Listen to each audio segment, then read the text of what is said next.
Hello, ladies and gentlemen, and welcome to basketball action here on the WTV Live Network.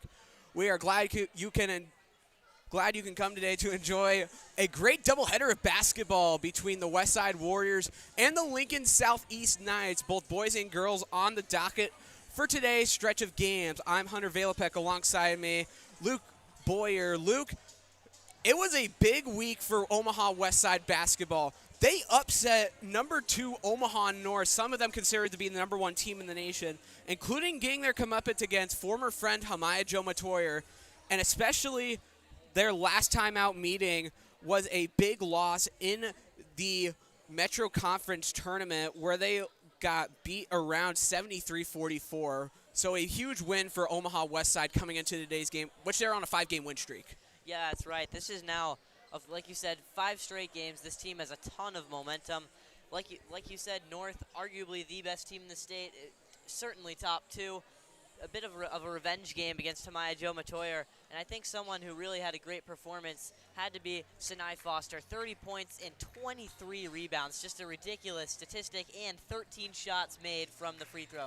Yeah, 13 of 14 is what I'm primarily looking at. I know the 30 points and 23 rebounds are impressive. That's probably one of the best stats I've seen from a girls basketball player, at least in the state of Nebraska for high school. But 13 of 14 from the free throw line for a shooter that only shoots 67% from the line is absolutely crazy. That's about 93%. Yeah, I mean, that you match that with 23 rebounds, which is just you don't see that at any level of basketball. 23 rebounds is an incredibly impressive number, especially with 8-minute quarters. You know, you're looking at this is probably as this season's gone on, this is probably who you have to look at as Westside's best player, if not second best. Yeah, definitely down low. It's going to be Sinai Foster and Elise Peterson's show. On the other end for Lincoln Southeast, their tallest player is 5'10", and she's not in the starting lineup. That's Bella Spader. So scratch that. Leslie Garcia, 5'11", so at least a little bit of height for Lincoln Southeast, but nothing compared to the 6'2" Sinai Foster. Yeah, this is something that we've seen all season. Westside's size, really in boys and girls basketball, has just given them such a huge advantage. You match that with the physicality, you match that with the three-point shooting, and it all complements each other so well. And I can't wait to see it again here tonight. What worked so well for Westside in that game against Omaha North was their offensive rebounds. Although they were out-rebounded offensively 11-9, 7 of those offensive rebounds were Sinai Foster. So how important are second chance points in this game, Luke? Oh, they're going to be huge. I mean, in the context of 23 rebounds, you got to wonder, you know, I don't have the numbers right in front of me, but, you know, of course some of those are going to be offensive rebounds, and the amount of opportunities that provides to your team is huge in terms of points, in terms of, you know, impact on the game, in terms of momentum. The ripple effect, you know? Yeah, and especially a little fun fact, only 5 players from Westside scored in the game against North. All of them scored in double digits. Sinai Foster had 30, Jay Freeman had 17, Elise Peterson had 16, Guerin Kay with 12, and Kendall Davis with 11. Yeah, it's great to see such an all-around performance. When this Westside girls team has lost games, they've sort of lost them in an ugly way, but when they win games, they really win them in a commanding fashion, a really promising fashion. It's very fun to watch. And then with the win, Westside has now propelled themselves to 4th in the rankings, which means when their last 3 games are against Lincoln Southeast today, Elkhorn South in a week, and then Lincoln East just 2 days after that. 3 very winnable games. How important would it be for Westside to host a district matchup? That would be absolutely huge. To get that 1-4 district game is such a big advantage, because that 2-3 game, you know, it's sort of like the 7-10 maybe in March Madness. It's totally hostile. Anything can happen. Anything can happen. It's so important to have that home court advantage and to avoid that just lethal 2-3 game. We'll send it down to our PA announcer, Sugar Ray, for starting lineups in the national anthem. After that, we'll have basketball action, the first game of a doubleheader on the WTV Live Network between the Lincoln Southeast Knight and the Westside Warriors. Playing our national anthem, performed tonight by the Westside High School Pep Band under the direction of Keith Shumley.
It's now time to read the starting lineups. First, the Knights visiting from Lincoln, Southeast.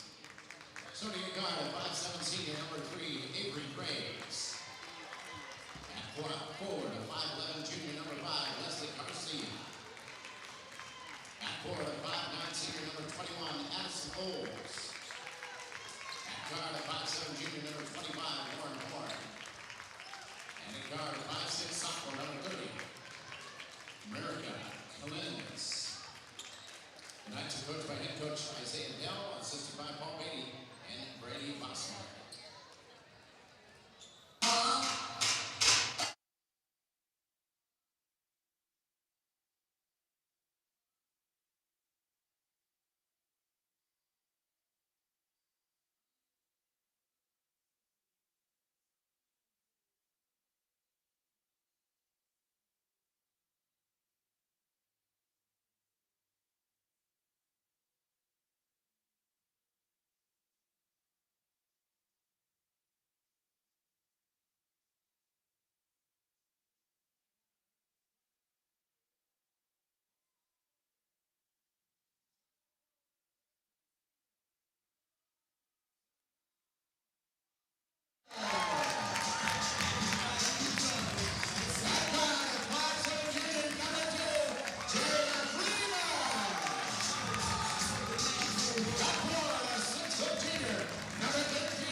Assisted by Carolyn Cahill and Tom Morasco.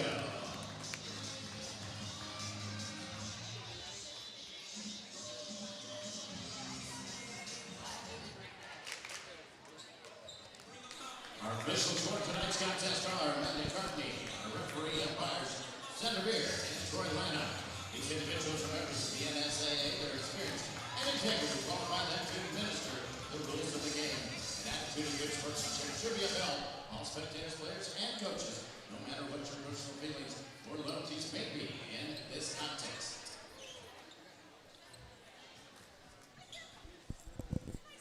There are your starting lineups by Sugar Ray, and we are just moments away from tip-off between the Warriors and the Knights.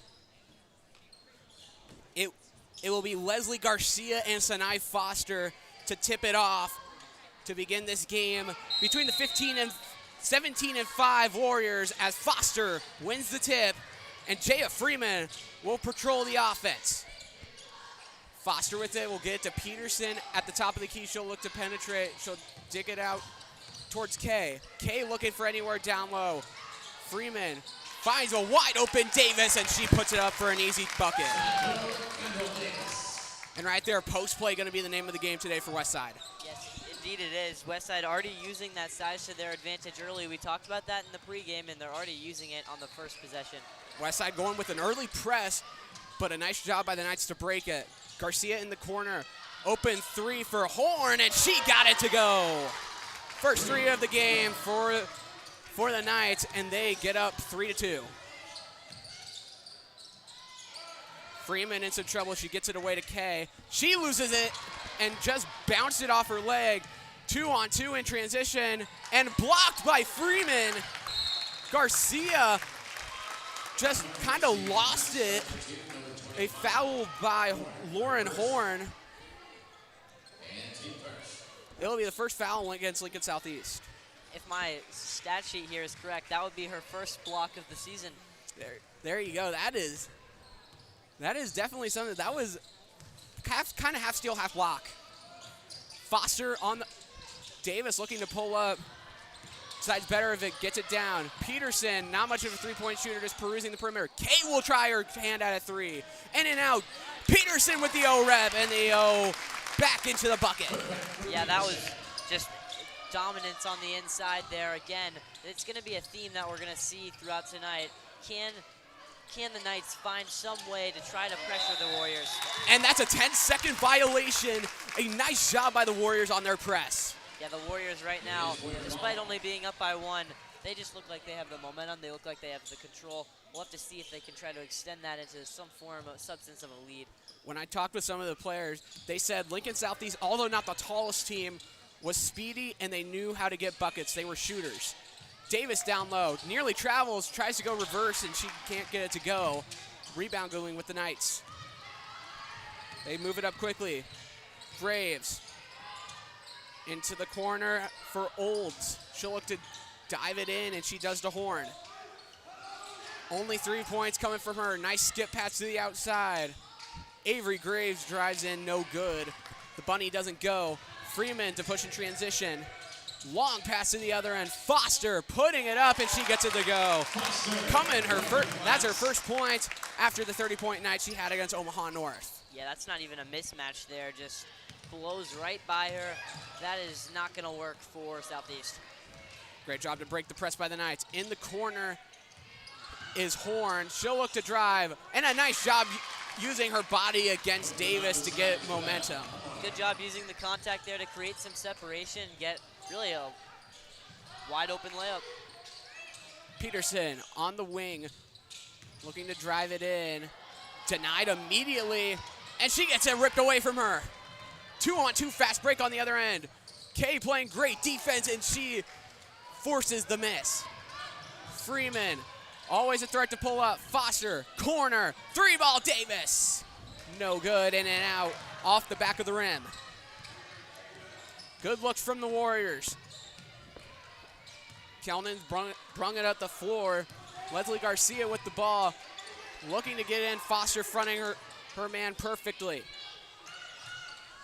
Garcia will pull her trigger. No good. May have just nicked the rim, and a couple of substitutions in for Lincoln Southeast. Yeah, Westside's going to have to start taking advantage of these turnovers and miscues by Southeast, because there's already been quite a few of them so far today. I've counted at least 3. Guerin Kay will be at the keys to the offense. Good set play into the corner for Freeman. Down low, Davis stepped out of bounds. And a turnover by the Warriors. That's been kind of their only Achilles heel this season, has been getting turned over a lot. Yeah, that's just the lack of awareness there. Just can't quite handle the pass, and then sort of tries to take control, but she's out of bounds. Horn on the wing, down low, great find towards Garcia. Tallest player on Southeast, fronted immediately by a Peterson. In the corners, good ball movement by the Knights. Penetrating Garcia, and she gets it stolen away from her. Great defense by the Warriors. A wide open Peterson looking to dribble drive in. Back out to Kay. Freeman down to Davis looking to get position. Corner. Foster pump fakes, driving in, loses it. Freeman deep 3. Airballed. That's back-to-back turnovers by Southeast, followed up with back-to-back turnovers by the Warriors. So a bit sloppy to start this one. Annika Carlson checks in for the Knights, and for the Warriors, Jaden Macklin. Both 32s coming into the game.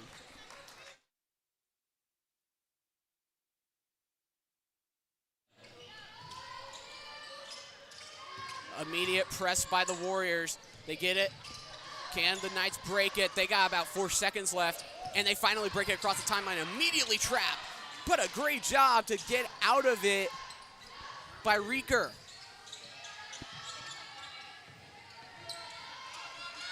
Kelnan's on the outside. Skip pass over to Graves. She'll look to drive, and she is fouled. It'll go against Jaya Freeman. That might not be a bad strategy for Southeast to try to combat, the height and the physicality by trying to draw some of these fouls. We've seen Westside can be a bit prone to that throughout the season. We saw Marion really take advantage of that. See if Southeast can try to use that to their advantage.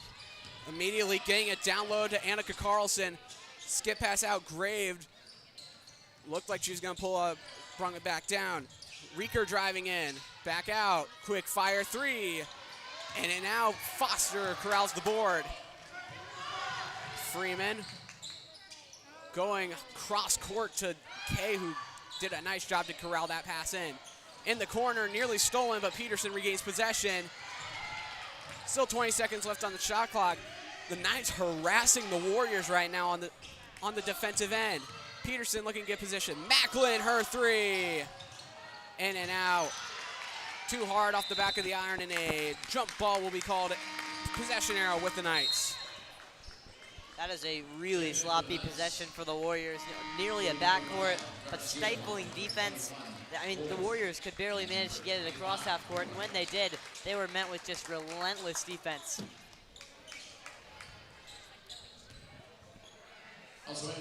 2-2-1 press from Westside. And that's what you need to do. Knock it into the middle. Out of bounds. It was off of Macklin. So stick with the Knights. 6-5, 2:18 remaining in the first period. Horns will initiate the inbound. Gets it in cleanly. Into the corner. Olds looks to drive. Back out three. No good. And a nice offensive rebound from Kelman. Good ball movement by the Knights. Outside Olds for three. No good, way too long. Guaranque with the board, and she'll push it on the other end. Macklin on the wing. Gets it to Shalashurian on the top of the key, looking down low for Peterson. They get it to her. Shalashurian on the right wing. And Westside will back it back out. Kay, open look for three. Splash!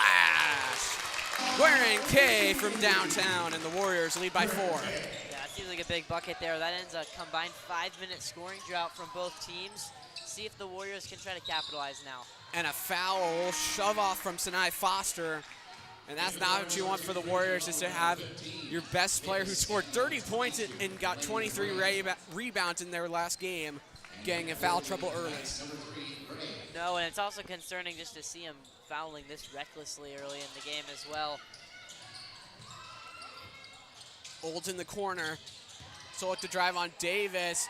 And nice double team from Davis and Freeman force Olds into a bad shot.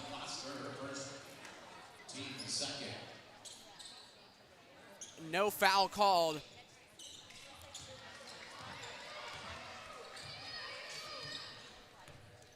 Freeman will initiate the offense. Shalashurian on the right wing. Davis trying to find McGrane down low, out of bounds. It'll stick with Lincoln Southeast off the tip. Delaney McGrane just recently signed her national letter of intent, not for basketball. She's going to go rowing at the University of Kansas State. One of the most unique sports probably that Westside's ever had someone go into, but it's pretty cool. Glad she's going after something that she clearly must be a passion of hers. It was the first rower to come out of Westside, the first ever rower to sign a national letter of intent to college. So, really? Yeah. Wow. Maybe rowing's the next sport. Maybe that's the next big sport at the Summer Olympics. Unless if it is already a sport at the Summer Olympics. I cannot fact check that at the moment. It is. There you go. Maybe we should get into rowing, Luke. Davis on the outside gets it to Freeman. Freeman at the volleyball line. She'll look to drive in. Euro stepping away, fouled. Ooh, and a nice job at drawing the foul. 2 shots coming up. Old's first foul. It's the team's third, and Freeman will go to the line for 2. Yeah, Old's just a bit late to trying to set her feet there. Not a bad intent. Good opportunity, but not enough. First one down the pipe. Freeman at 60% from the stripe.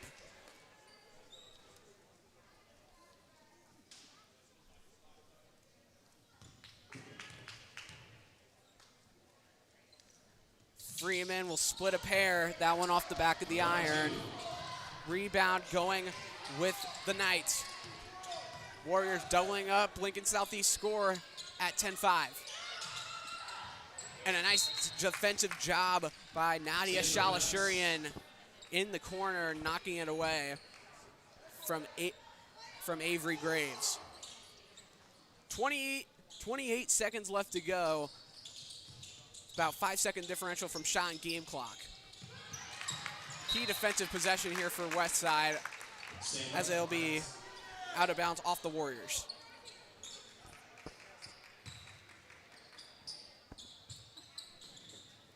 Garcia looking to throw it in. She gets it into Graves.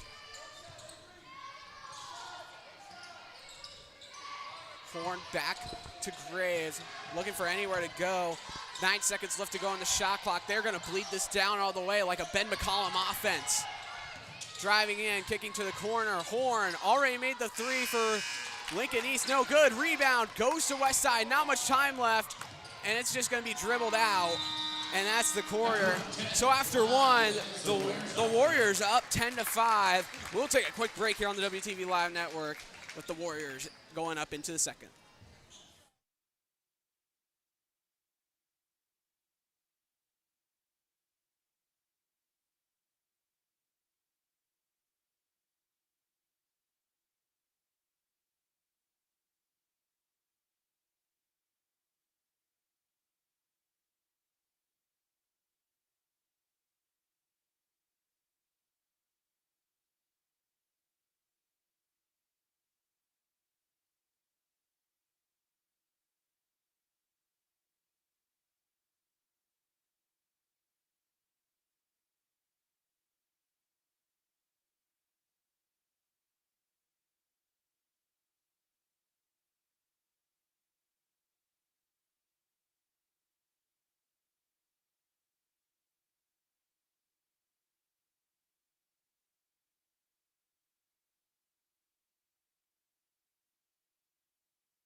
Welcome back to WTV Live Network. Hunter Valopek alongside me, Luke Boyer.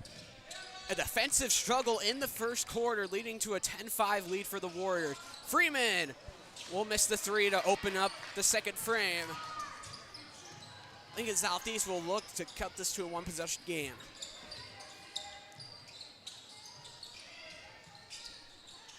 Olds in the corner has to get it away. She gets it to Garcia.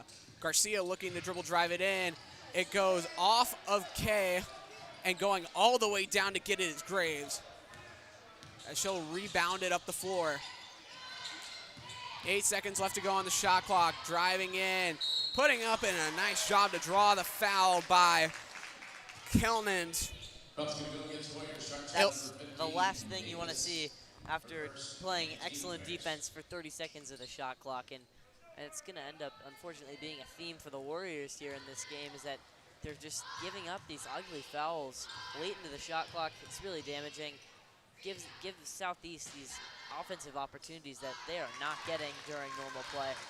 First shot goes for Kelnans.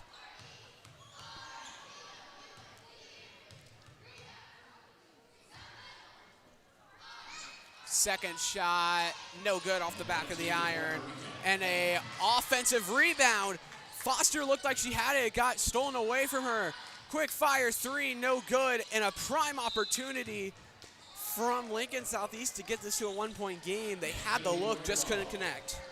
For how bad Southeast has looked, they're within 4 right now. Westside really struggling to capitalize, but I'm not going to try to sugarcoat it. I mean, Westside has not looked good at all either. This is an ugly performance in these teams so far. Westside averaging 56 points a game, Southeast with 50, so this is very low scoring. But right there, some nice offense from the Warriors. Looking to get back to that bread and butter down low with Davis.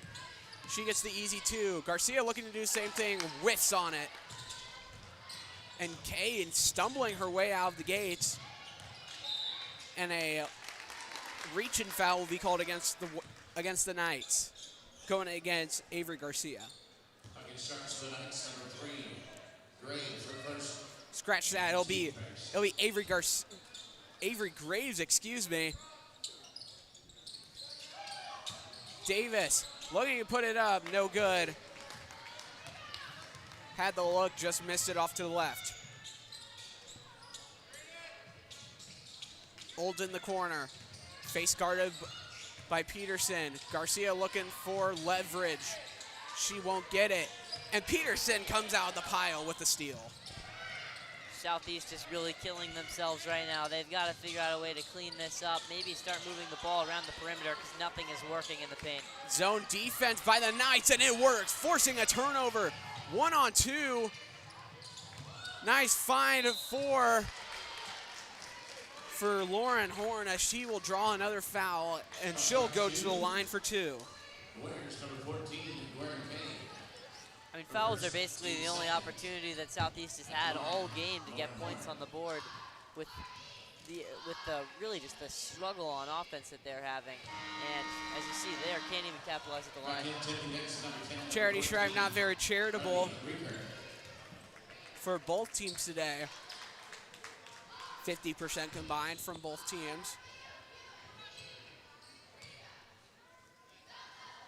Second one, no good. A little McNugget from the Knights keeps this one at a 6-point game. Foster wide open lane down low for Davis. She's fouled. And you can see what the Knights have done out of the break. They have just been crashing on that girl that's down low. Yeah, and it's not a bad strategy because we saw them really struggle in that area in the first quarter. They just got to try to maybe turn some of that, paint dominance, paint emphasis on the defensive end and try to maybe translate it to the offensive end. Freeman down low to Foster, looking to get her second bucket, and she does. A little May Bunny. Foster has 4. Tinley Dixon had the open look, decided not to take it. Reeker driving in. Foster, that's about a 6-inch height difference. Olds now with it, penetrates, kick out. Graves driving in. She'll lose it, back it out. Fakes the jumper. Dixon driving in. Graves again. Driving it in. Warrior fans wanting to travel won't get it. And Graves with the 2.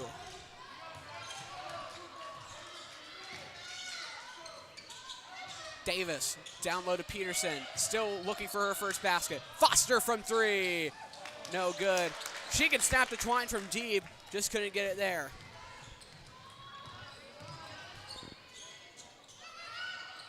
Reeker in the corner.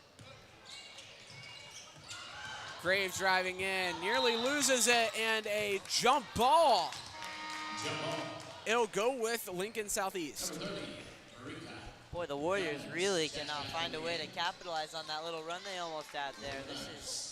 This is just some ugly ball. It is some really ugly basketball, especially on the defensive end. Has been really solid as Guerin K puts that one into the cheerleaders for a nice block.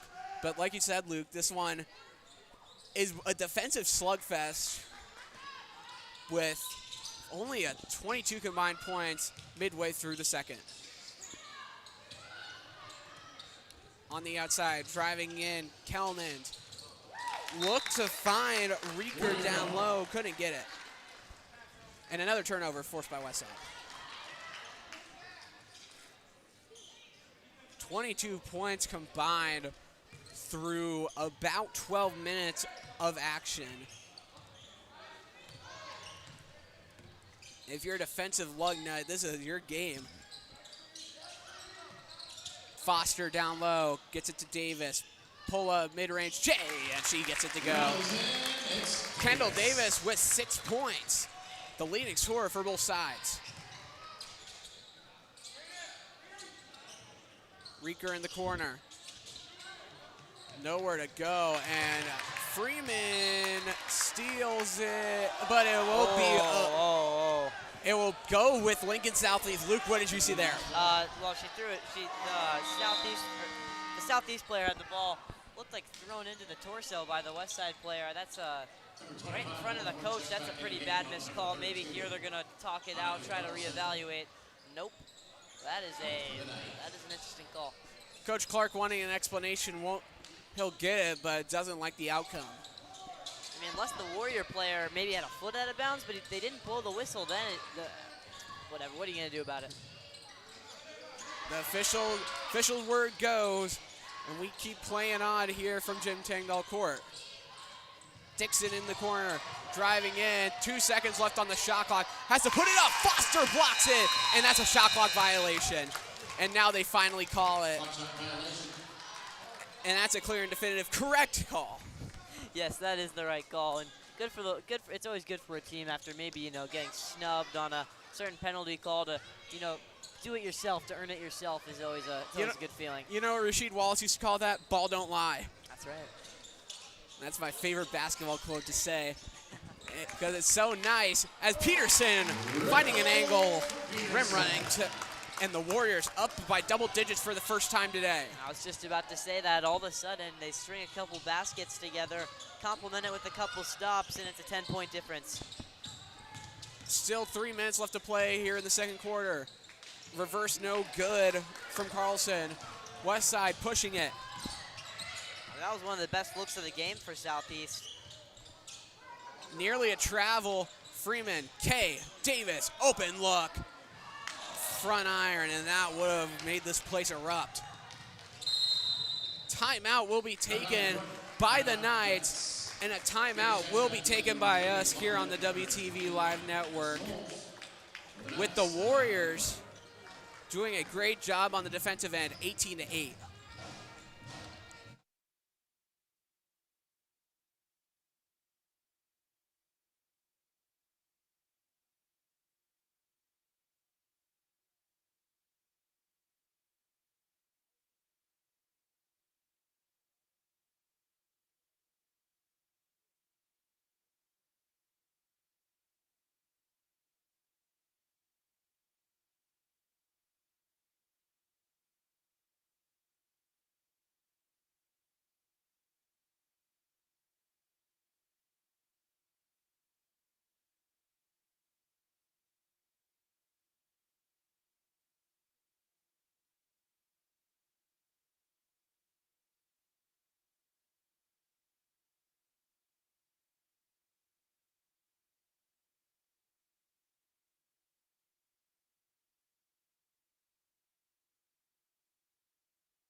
(18-8), Westside leads it over Lincoln Southeast.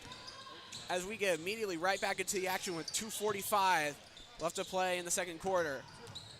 Lauren Horn looking to drive it in, kicks it out. Olds, pump fake, down low. Foster using her body for the steal.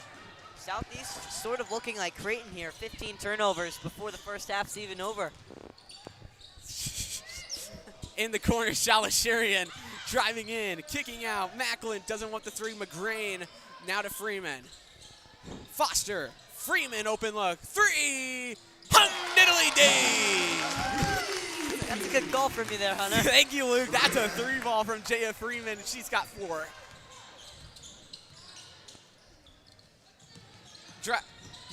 Driving in is Kellnan. Back out to Horn. Immediately trapped by Freeman. Quick three. The answer, no good from the Knights. Great offensive rebound by Old. She hits the deck. Looking to get it out of bounds. It'll stay with Lincoln Southeast. And this has been an offensive nightmare, maybe, for Southeast is the word I'd use to describe it. Yeah, most definitely. You're looking at, there's a minute 45 left in the first half here, and they're still at 8 points. I mean, this is a team that already doesn't average very many points per game, only about 45. And then, I mean, right now they're on pace for maybe 20. I mean, this is not an acceptable rate of scoring. The last 2 times, Westside has allowed more than 50 points with 62 against Miller North. That 3 rattles home for Leslie Garcia. Certainly the prettiest shot of the night from Southeast, even if maybe it was a stumble. I don't know if I call it an ankle breaker, but it was a good-looking bucket. Carly Connell checked in for the first time today. She has the ball. Salashurian to Kay in the corner. She'll try her hand at a 3. Nothing at all. Macklin skying the board. Connell for 3. No good. And the rebound goes to the Knights, but stolen and a foul. A foul called against Guerin and Kay. Ooh. I mean, they were both going for the ball. They both were doing equal contact, it looked like there. That's her second now. I mean, this is just Number 2, Jay Freeman. Back to the game. Unfortunately, it's only the second most questionable call this quarter by an official. Jay Freeman will check in for K. Short-lived break coming to an end for Westside's leading 3-point scorer. Graves looking to drive it in. Stopped, down low, nice find to Leslie, and she'll force a foul. Nearly got the and one, but no good. Well, that's not a bad call. That sort of leans into more of what we were seeing earlier in terms of just maybe uglier fouls. It is something that Westside does need to clean up because it's so damaging to get these kinds of points when the clock's not moving, and for a team that had no offensive output all game. 21-12 the score with a nick over 50 seconds left to play. Foster will come in, getting some much-needed height on the floor. Mia Jarosevic still out, getting injured from last week. She was one of the 5 starters. Kendall Davis taking her place in the starting lineup and doing a phenomenal job. And Mia Jarosevic really sort of cemented herself as the ball, sort of the point guard figure of this offense. We'll see what we're seeing now, sort of Warriors trying to adjust to that absence. A nice look from Freeman. Foster knocked it out of bounds. And with 34.2, Lincoln Southeast can hold for the final shot, and they've been really holding the basketball all day.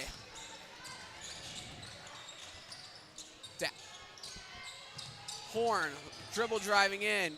Connell, nice defense. Gets it to the outside, nearly losing it. Double teamed, still not called out of bounds yet, and Westside basketball. Defense has been suffocating on both ends of the floor, Luke. Yes, indeed it has, and I don't know what the urgency was from Southeast there. There was no reason to try to initiate the offense that early. Especially with Lincoln Southeast, they've been really holding the ball for most of the shot clock for a lot of this ball game. Yeah, and now you look at this, they're at risk of going down by 11 when they could have cut it to, ideally 5. It's certainly perplexing decision. Yeah, I was gonna say perplexing decision. That's a good way to put it, as a foul will go against Marika Kelmans. It's only her first. A good foul by the Knights. They still got one more to give before the bonus. 8 seconds left to go. Westside time for one final shot. They're looking down low to Foster. Nice find in the corner and a great job. That's smart basketball, Luke. Getting a foul. Certainly. I mean, just a complete mismatch there under the hoop. Honestly, for Southeast, that's not a bad outcome because that's going to be a 2-point bucket. And now you sort of force the Warriors to try to do some kind of inbound with 3 seconds. Freeman with it. Down low, they look for Foster again. Mismatch, put it up, no good. And that was a great look. They just couldn't execute. Yeah, that's a great inbounds play to finish off the first half. You can't really do much better than that. No. That was that was about as clean and as good of a look as you can set up. Not even a bad matchup, at least a 5-inch, I'd say, height difference down low. But it doesn't go this time. It's 21-13 Westside, and we'll see you guys after the half.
Hello, everybody. Welcome back to the WTV Live Network. Second half action underway here in a couple of seconds. I'm Hunter Valopek, alongside me, Luke Boyer. Luke, that was a pretty great first half. If you were a defensive-minded genius, it was not a lot of offense, and there was a lot of great defense, a lot of great turnovers. So how impactful was that defense in the first half? Yeah, I mean, the score's a little bit deceiving. I know it's a low-scoring look, 21-13, but it was even more low-scoring really until that last 2 minutes where some stuff picked up. I mean, the significance of it is which team is going to be able to keep that going in the second half, because whichever team can retain that defensive power and start to pick up on the offensive end is going to either get themselves back in the game or start to run away with this one. Westside will start the half with the ball. Foster is in the corners. She'll look to drive. It's off her leg. It'll go with the Knights. So already we see a turnover forced by the defense. Yeah, no, that was a turnover-heavy first half, and, well, bad start for the Warriors, of course, with such a turnover that early. And, you know, it's not been as big of a problem for Westside as maybe some think it is. Of course, the number looks ugly, but it's just when you combine it with these ugly fouls, I mean, it's just some reckless mistakes. Out of bounds, it'll stay here with the Knights. So, like you just said, turnovers have been the name of the game. It's been sloppy basketball, low scoring. But Westside has done a really good job at really getting down low and scoring points in the paint. Yeah, they have. Sinai Foster's a huge part of that, sort of the anchor of the offense, if you want to say that. And it certainly has a huge impact on how this team operates. Driving in, no good on the layup. Nice offensive rebound by Leslie, and that will draw a foul against Westside. It will go against Foster. So that's her second. Yeah, she had to miss some time in that first quarter because she picked up that early foul. I doubt they take her out this early in the second half for a second foul, but that'll be something to keep an eye on in this one. Kay also with 2 fouls, had to miss the last couple minutes of the first half, so the Warriors starting to get into some treacherous territory with these fouls. 7:16 left to go in the second. The first free throw good from Leslie Garcia. And she goes 2 for 2, 69% from the line as she cans both of them and will get a steal on the other end. So Leslie Garcia, a big part of the second quarter for Lincoln Southeast. Graves, stuck in the corner, has to get it out to Kelman. Olds, looking to drive on Peterson, nearly loses it. Kelman's in the corner, driving baseline, back out to Garcia, guarded by Foster. And an offensive foul will go against the Knights. Go against Horn. We talked about the Warriors' turnovers, but the Knights had even more turnovers. It was it really was a defensive-heavy first half, but both teams seemingly keeping that trend going after halftime. Neither team was able to figure anything out. And especially coming off of an 86-82 game, as we have another Westside turnover. It was 86-82 in their last game, as Steve Clark has seen enough and wants a timeout. So 2 points, only 2 points in this start of the third quarter, as we'll take a quick break here on the WTV Live Network with the Warriors up by 8.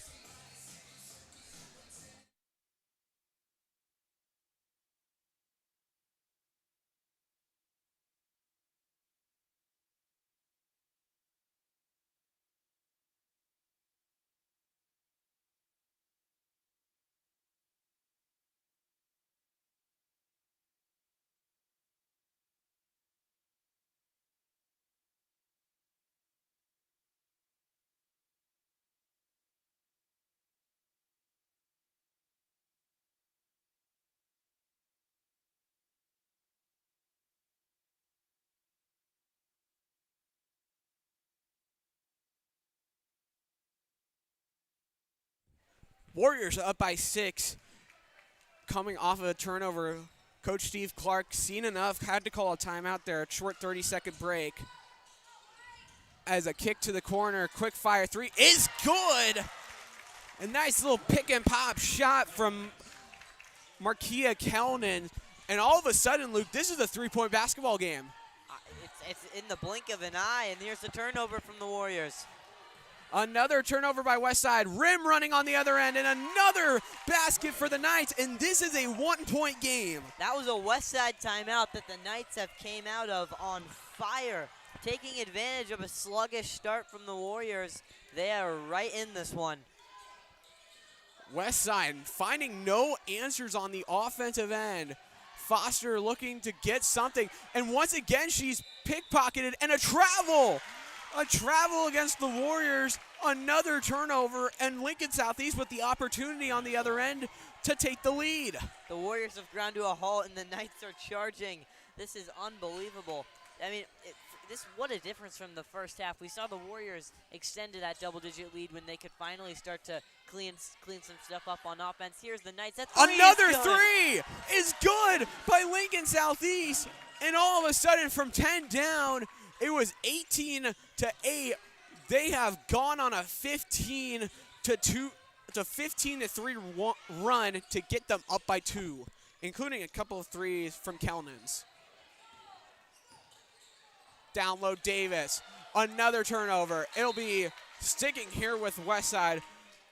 But Lincoln Southeast has managed to do something most teams can and come back down from double digits against Westside, including Omaha North, who didn't have many leads in that game, as Guerin Kay will answer with a three of her own. Westside retakes the lead. That's a big answer from one of Westside's best three-point shooters. She's had a slow start. She had a slow start in the beginning of the season, but has really picked it up here in the second half of this 25-26 basketball season. Down low, the two-pointer is good by Graves. Lincoln Southeast and Westside now going back and forth. Down low, Davis put it up. Oh, and she whiffed on it completely. Nothing but the backboard. In the corner, the ball's on the deck, recovered, and timeout will be called. Apparently, she had enough possession in order to get the timeout. 30-second break. We'll be back with more action on WTV Live Network.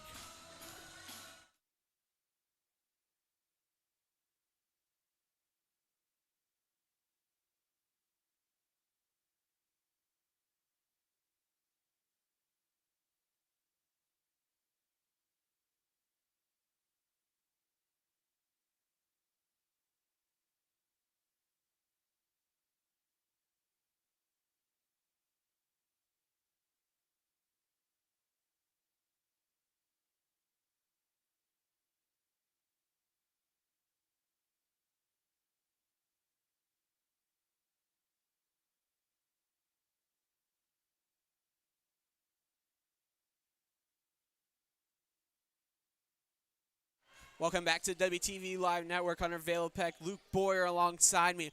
25-24 Lincoln Southeast right now giving the Warriors a run for their money as a two on the other end, and Lincoln Southeast has found the code to break Westside's defense. Yeah, I mean, I'm sure you're on the same page. I don't even recognize this Knights team. The answer no good from Sinai Foster. Davis the rebound, and she draws the foul. 24-27 the score. It'll go against Garcia. That's her third, and she has been the main catalyst of this offense for Lincoln Southeast, so it's not a good sign for her to have 3 fouls, so she'll check out. Davis on the wing, down low to Peterson. She has not done much today as she continues to have a cold streak and misses the little gimme layup. Her and the Warriors, who only have 3 points this half, really need to get something going. Olds looks to drive it in. She'll back it out. Graves stolen away, and drawing the foul is Davis.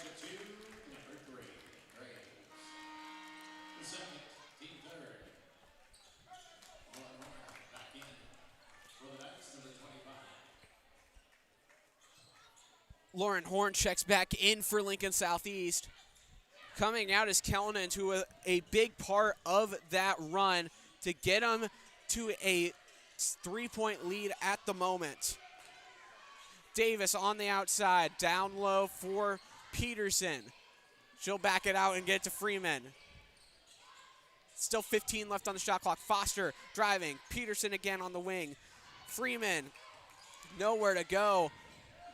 10 left on the shot clock. Davis down low. She loses it. It'll stick here with Westside. But with 5 seconds left on the shot clock, Luke, what does Westside need to do to get this one up? Well, Steve Clark visibly angry on the sideline, not only yelling at the official, but also at his own players.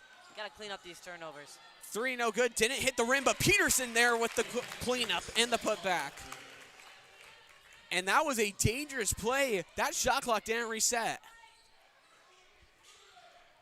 Old. Graves driving in, back out to Old. Now in the hands of Horn, and a offensive foul against Lincoln Southeast. And we saw it with Westside up, getting turnovers forced against them. Now it's Lincoln Southeast with turnovers against them, especially when up 2. Yeah, now that Southeast has the lead, it really is a bit more costly for them because it's costing them a chance to try to grow this lead and maybe try to get this to a spot where you can afford a couple of baskets from Westside. Another turnover by Westside. Night ball. And Kelnan's back in, the main offense for the Knights in this third quarter, canning a couple of threes to give them this lead. Open look for Dixon. She'll drive. And a defensive foul against Warriors. Blocking foul against Peterson. Only her first. It's the team's second of the quarter. Macklin will come in for Davis. Yeah, that might be one of the best players actually for Westside to pick up a foul right now because there's not a lot of people that they have on the court that have no fouls. Kelnan's on the outside. Horn, pump fake drive. And they'll back it out. Kelnan's, Horn, passing it around the perimeter, looking to drive. Dixon, still with a lot of time left on the shot clock. Dixon, open look for Kelnan's. No good. That was about the best look for your best shooter so far. Foster got it stolen away.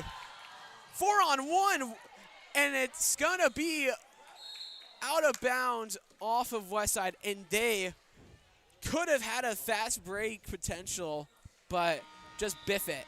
Yeah, a bit of pinball there. The ball ricocheting all around. Ends up with, the Knights ended up getting that one, and we're sort of stuck here now at this 27-26 1-point difference. Both teams sort of lost that offensive spark that they got there for a second. And a push off against Westside. Against Macklin, it's only their third foul of the quarter, but it's the second on Macklin herself.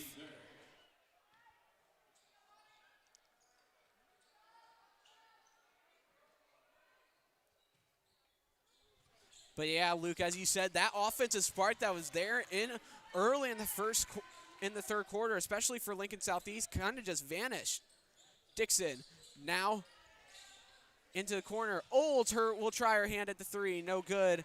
Nothing but the back of the iron. Foster will go 5-on-2. Driving in, putting it up, putting it in. On the other end.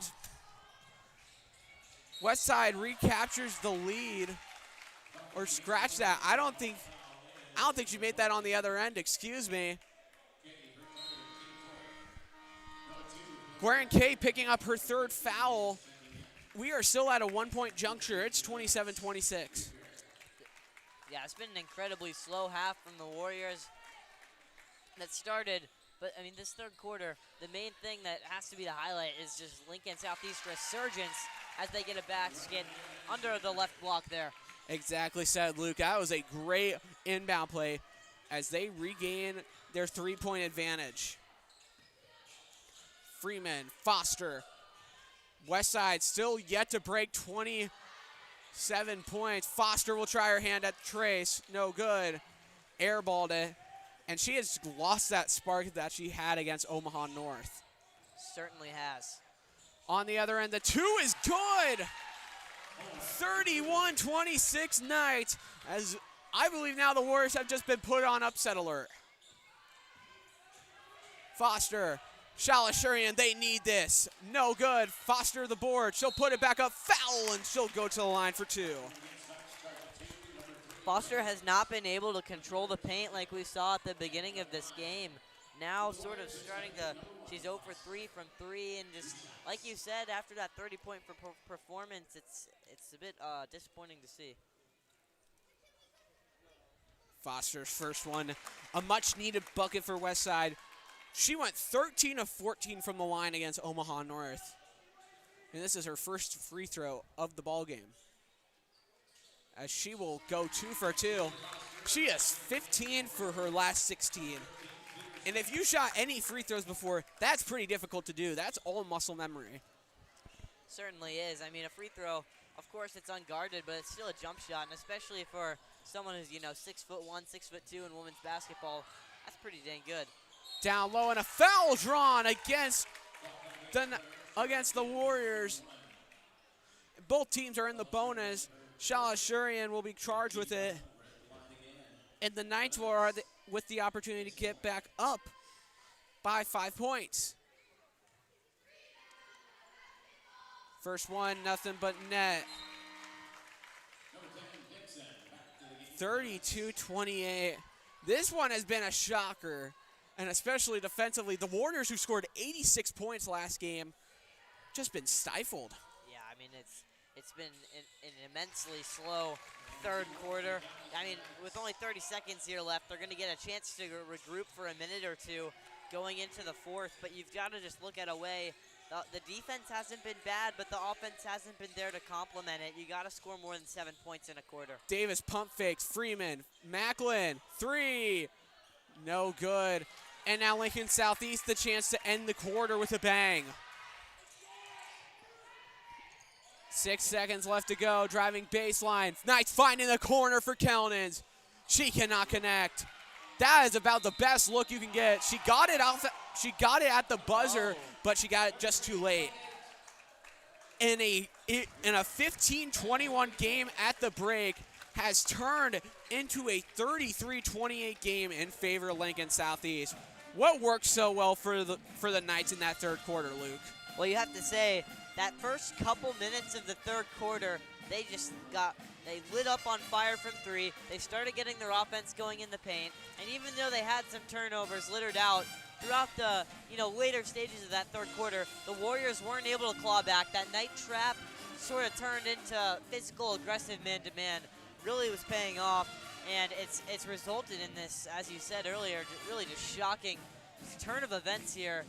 And, well, we'll have to see if they can finish it off in the fourth quarter. This would certainly be a huge upset. We'll take a quick break here on the WTV Live Network. More basketball action here in a couple seconds.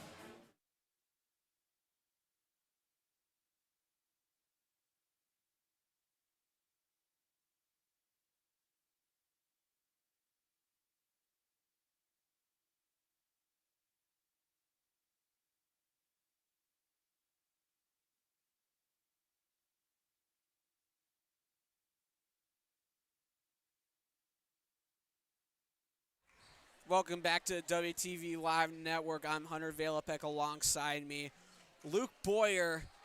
It is maybe an upset alert time. Signal from Jim Tangdahl Court as Lincoln Southeast making the 45-minute drive to Westside and doing their dues as Garcia will pocket a 3. An 8-point lead and a turnover by the Warriors, and this has just gone downhill real quick.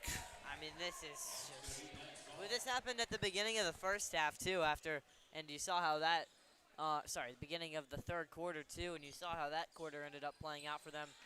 You look at the Warriors' faces right now; they just look a bit dejected, looking for something to maybe try to get this offense going. But something's gonna have to change, because this is a team that scored 80 points a couple days ago. Right now, they're sitting at 28 in the fourth quarter. Foster picking up her third.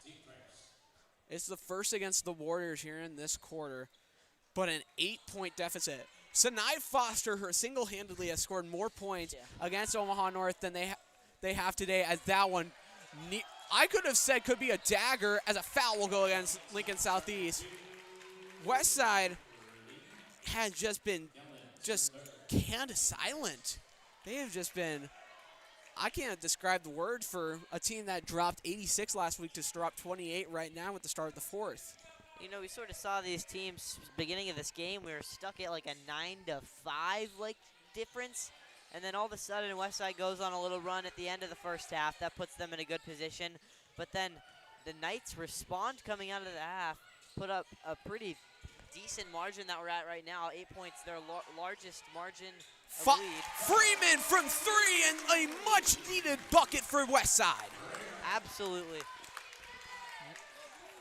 Lincoln Southeast has done a great job defensively crashing down on the Westside Bigs.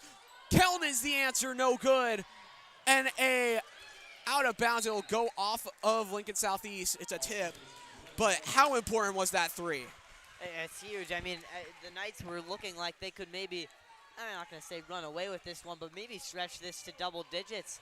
The Warriors get another opportunity here to try to score some points, get this back to within a 3-point game. 2-1-2 zone look from the Knights. Freeman, Foster has been silent from three all day. Same with Davis.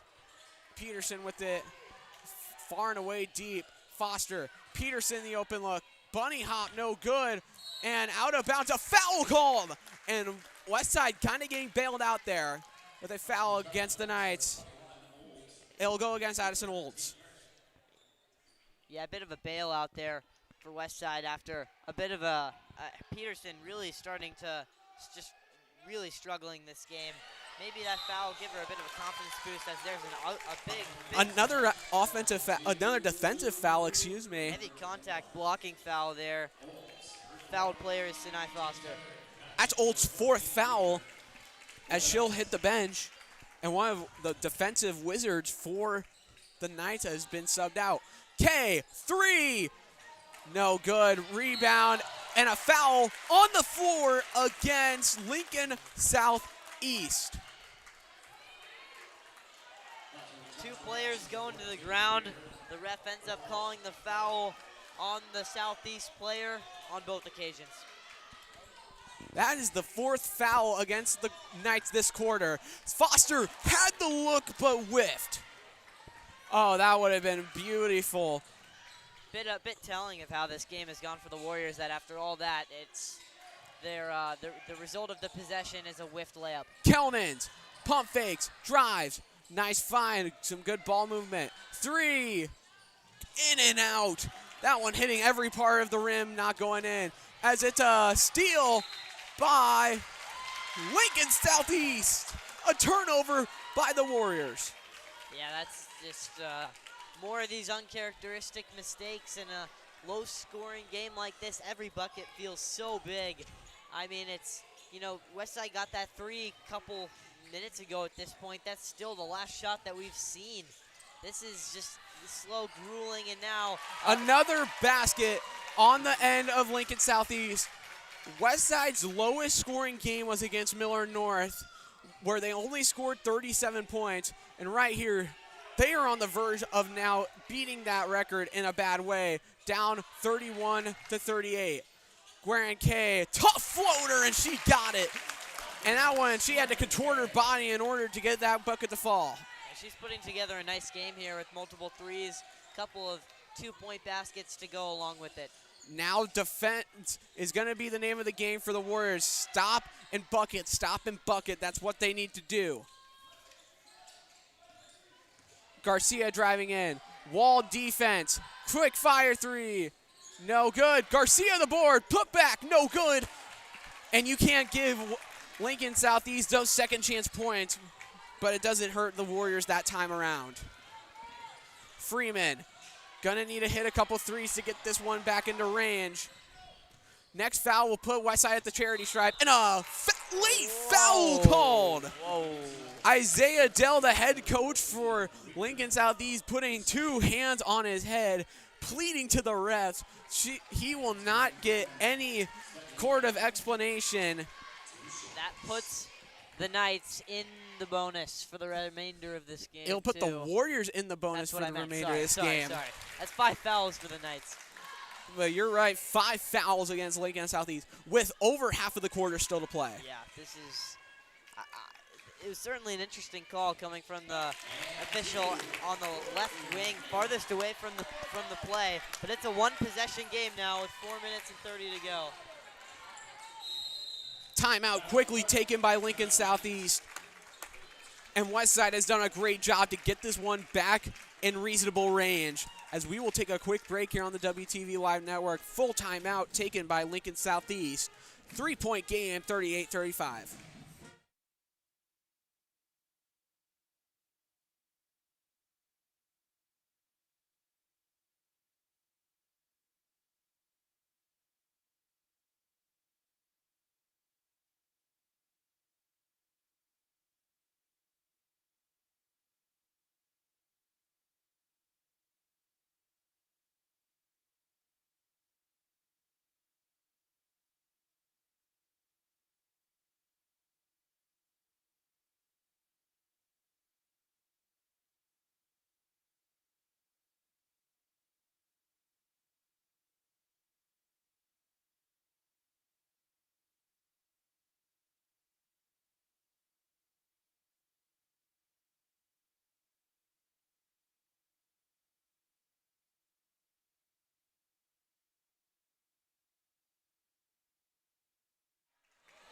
It is a 38-35 game in favor of Lincoln Southeast. They will have the ball out of the timeout. And what has been a back-and-forth game that Lincoln Southeast has been managing to keep this one ahead. Horn, Olds, in and out, rebound, Sinai Foster, ball's on the deck, and Foster playing hard-nosed basketball. That's the type of rebounding and effort that the Warriors need in the rest of this fourth quarter. And a foul against Lincoln Southeast, a hold. Wow. And Garcia will be charged with her fourth. That looked like a bit of, a little shovey. To use a football term, mutual combat. Looked like it was a bit of hand fighting on both sides. Again, the Knights get the sour end of the stick, but that one looked like an offensive foul to me. Yeah, it sure did. Foster's first in off the bounce. It is a 2-point ball game with about half of the time remaining.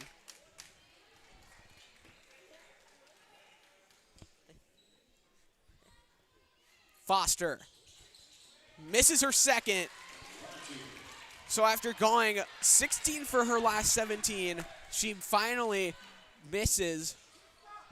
2-point ball game. And a foul against Westside. And the Knights get this time gets bailed out.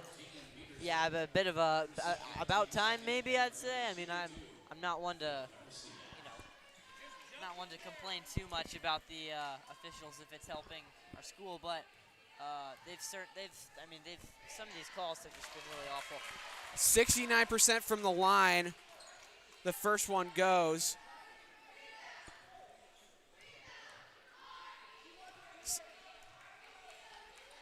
Second one, no good. Rebound is out of bounds. It will go with Westside.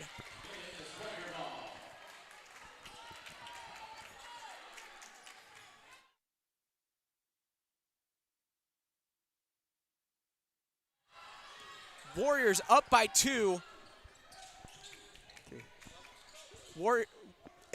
Knights up by 3.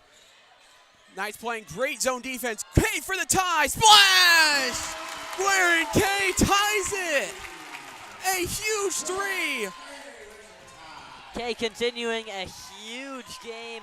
Her third 3 of the ball game now. One of the Westside's best 3-point shooters, shooting at 31% on the season. Down low. Putting it up. No good. Rebound is in the hands of Lincoln Southeast. No foul. Quick fire 3. No good. Another offensive rebound and a foul called on the floor. 3 minutes left to go. 39-39 here. And two substitutions in for the Knights will be Graves and Kelman.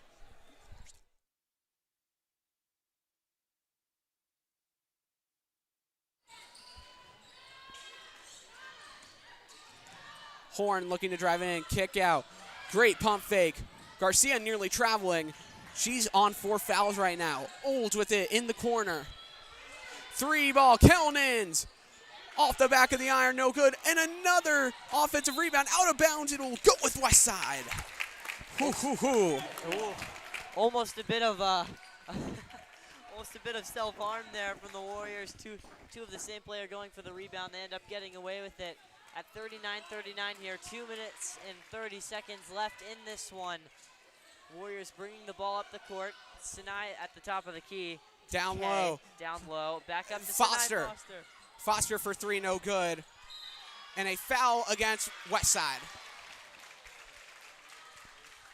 Westside starting to rack up quite a bit of fouls now. That's their 4th. Southeast is 1 away from being in the bonus.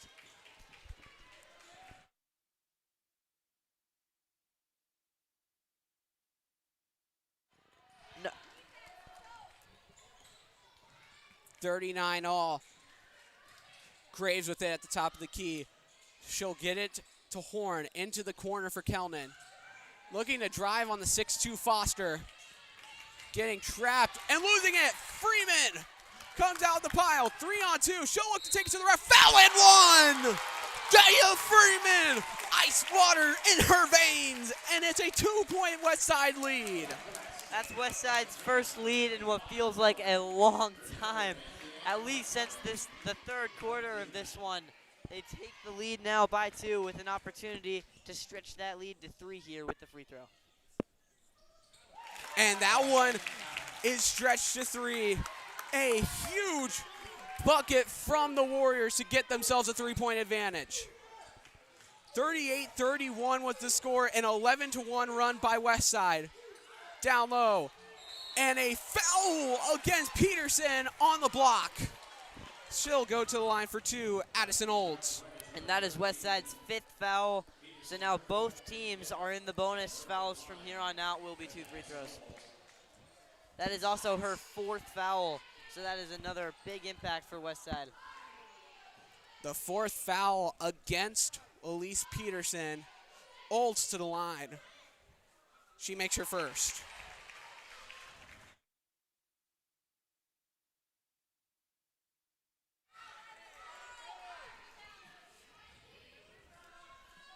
She is a 77% free throw shooter, which is really excellent for any kind of big. That is a huge advantage to have. But now she cuts the lead to only 1 for Westside. Freeman into the corner for Davis. 1-point Westside lead, 42-41. Freeman, timeout taken by Coach Steve Clark. And another timeout will be taken by us, a full timeout taken on the WTV Live Network.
(42-41), a minute 30 left to go.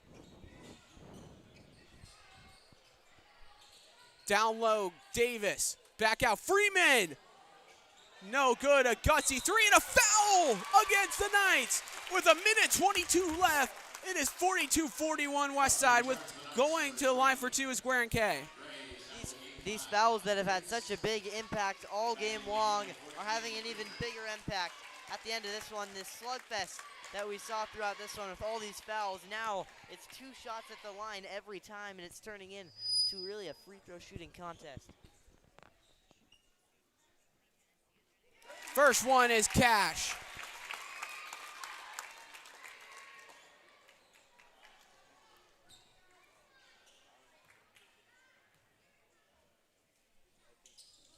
Second one is good, and the Warriors regain the lead by 3.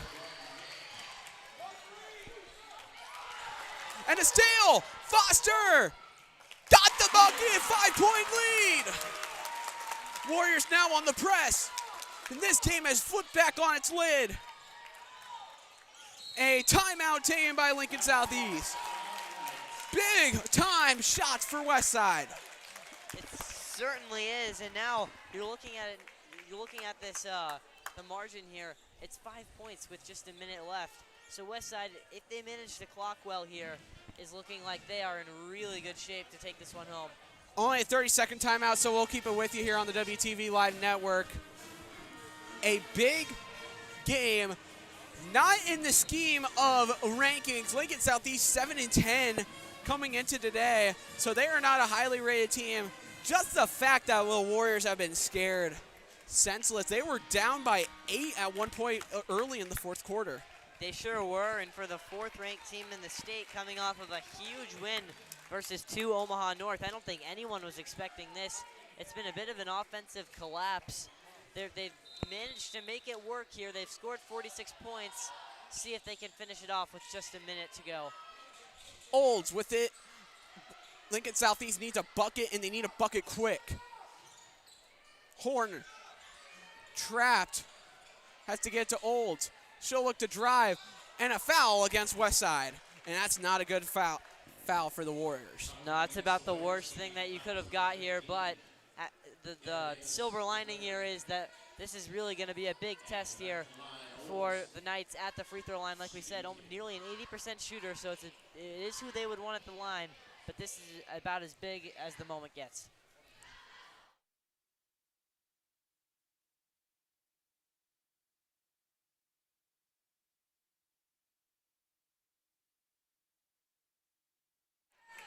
First bucket goes. Olds the opportunity to get this one back to a one-possession game. And she does just that. Substitution timeout. The Knights' best free throw shooter makes the big ones when it counts, and it cuts this to just a one-possession game with about a 15-second difference between shot and game clock. Davis will inbound it. Gets it to Freeman, and a no foul called. And they managed to break the timeline greatly by Peterson, and a foul against the Knights. I don't know what the rush is there at the foul. You have a bit of time.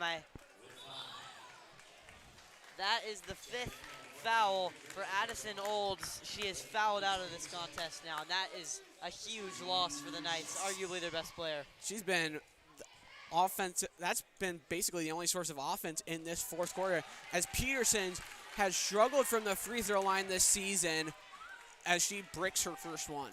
Yeah, only a 56% free throw shooter. Hasn't had a great game today. This here is a huge shot to turn the tides on this game. And she misses both. Lincoln Southwest, the door cracked a little bit open. She traveled! Oh, my. Oh, man. My goodness. Just a mental blunder from number 14 in the black and gold, Riley Reeker. And with 3 seconds separating shot and game clock, do you foul quickly here, or you just let this play? They're going to have to foul. Or get a steal. Wow. Peterson they want to foul, and they got the foul off.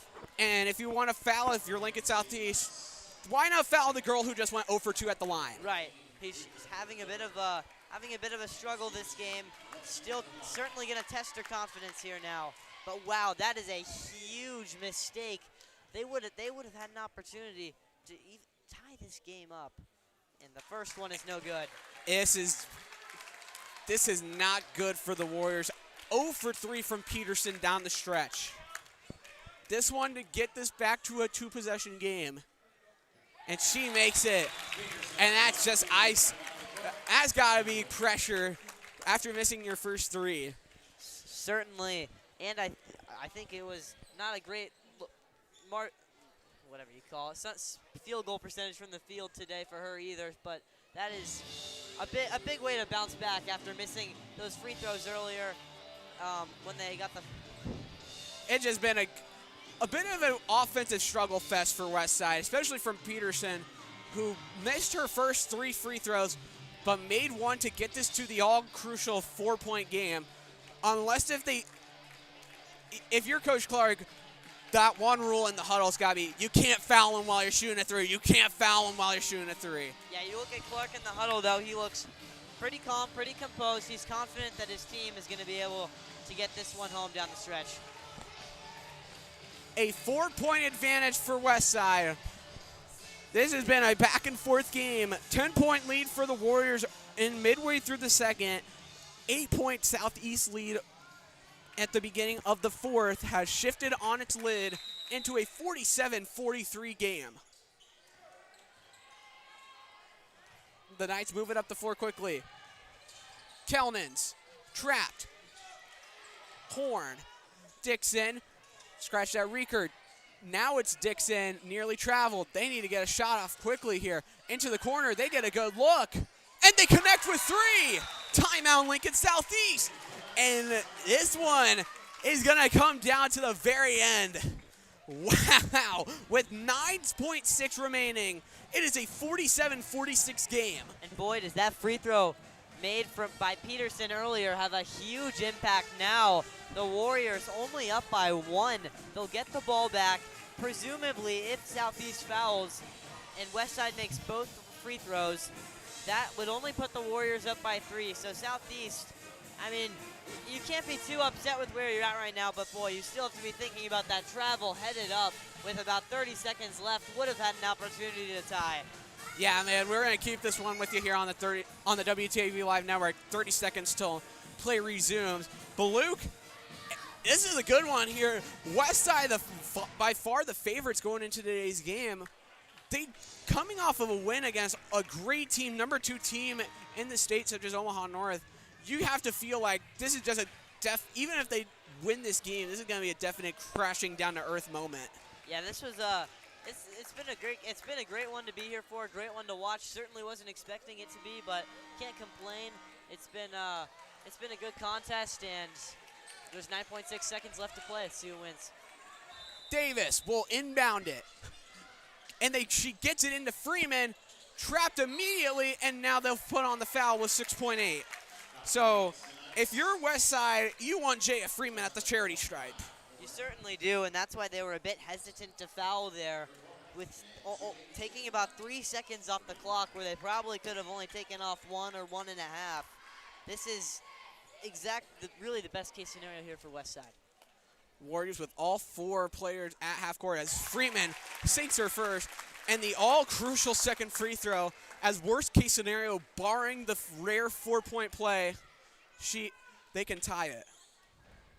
As she makes it. No timeouts but a timeout taken by Westside. An odd move, but Coach Clark wanting to set up his defense. A timeout by the Warriors. 6.8 left. Luke, what do they have to do here in this final minute to get this victory? They're going to have to just try to close out, try to cover the perimeter, and, well, this is always a discussion that's fun to have. Would you rather play defense, guard the perimeter, or foul up 3? Yeah, that's the main question. If Coach Clark wants to foul up by 3, it wouldn't be the worst idea, but if I were Coach Clark, I'd play it because it's live. But Lincoln Southeast has done a nice job from the perimeter today. Although they haven't shot it the best, they have been able to put some in, and especially on the last position, put it in at crucial points in this game. Yeah, Southeast has no timeouts remaining. So it's interesting, Coach Clark deciding to give them a chance to talk things over. We can see him with the whiteboard down there, certainly drawing up a play. It's going to take some creativity on both sides to get something done here with just 6.8 seconds left to play. Coach Isaiah Dell drawing up a play for the Knight offense. With 6.8 left, it's going to all come down to this one. 49-46 Westside with 6.8 left. They get it in cleanly. And she loses it. Still 4 seconds left to go. They need a half-court prayer, and it's stolen away by Peterson. No foul called, and they do, but the clock has sounded, and the Warriors have won in improbable fashion. I was not expecting that one today, but that is certainly a bit representative of how the game went. The ending there, just a sloppy turnover, inexcusable stuff at the end of the game. You cannot make that mistake, not only after the inbound was thrown in, but also after she sort of recovered the ball after almost turning it over, immediately heaving it into just absolute disaster. Just a complete disaster at the end of the game for the Knights. It's really a shame because it was incredible to watch them come back. Yeah, thank you guys for tuning into this one. We'll have player of the game coming up just next. Warriors win it 49-46.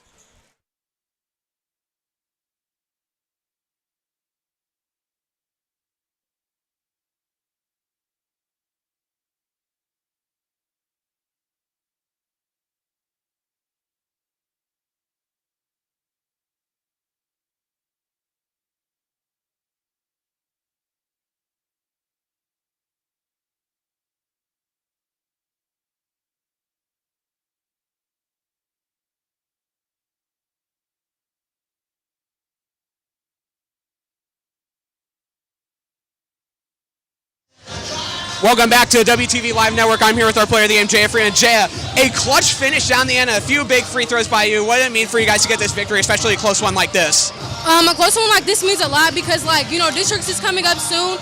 We just beat the #1 team, so, coming into this, we kind of, knew, we were going to have to step it up because I feel like we would be, more tired, if that makes sense. And then, you just beat the #1 team in the state in Omaha North, being your former friend, Hamai Joe Matoyer. Did this game get you back down to earth, getting a close one here against a pretty mediocre team like Lincoln Southeast? Yeah, because it was we just gave our all for North, so we should be playing like that every game.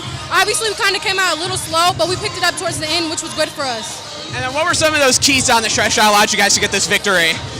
Just staying together. We kind of kept our composure. It was kind of we were kind of losing it a little bit because things weren't going our way, but good thing we're a good team and we stick together and we got the win.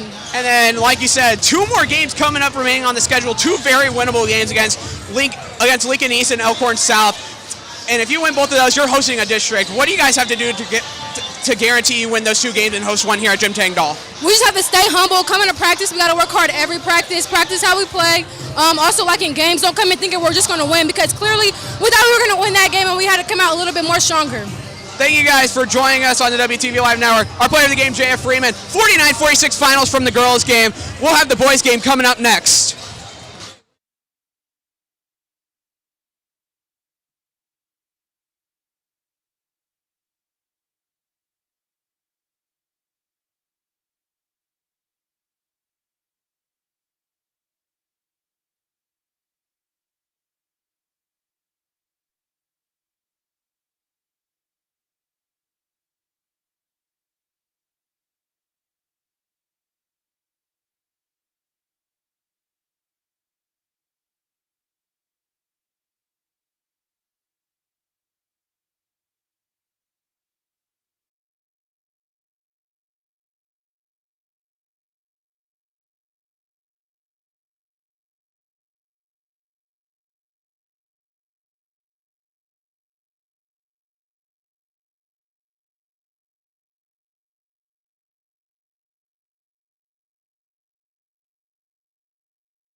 Hello, ladies and gentlemen, and welcome back to more basketball action here on the WTV Live Network. Game 2 of 2 of this doubleheader between the Lincoln Southeast Knights and the Westside Warriors. We had a thrilling matchup in the first game with the Warriors edging it out 49-46.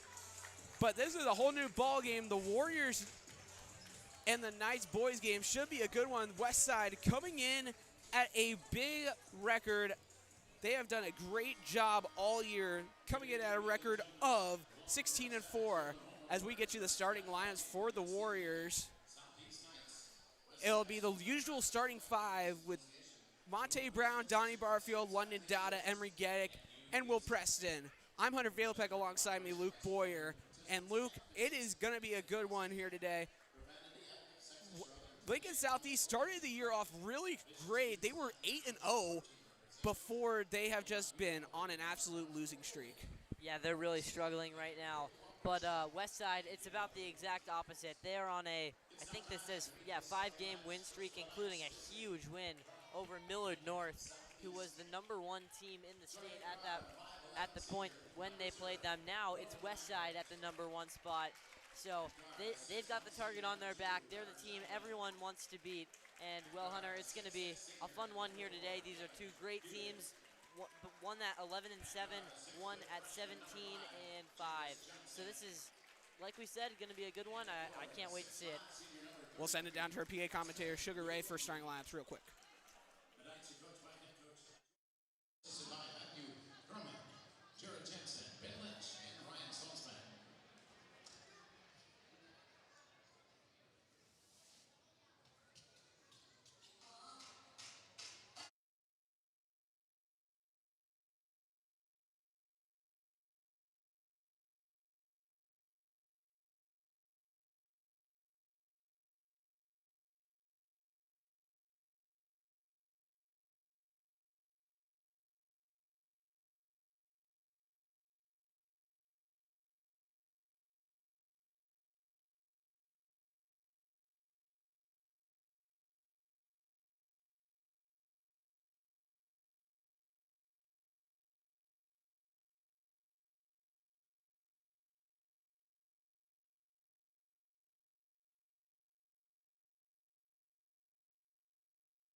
Will Preston wins the tip for the Warriors, and we are off from Jintangdal Court for game 2 of 2 from this doubleheader.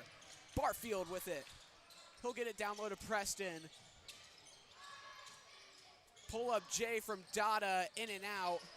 The Warriors coming off a big win of their own against Miller North, the #1 seed, and that was the second time this season they've won against a #1 team on the road. Yes, it was.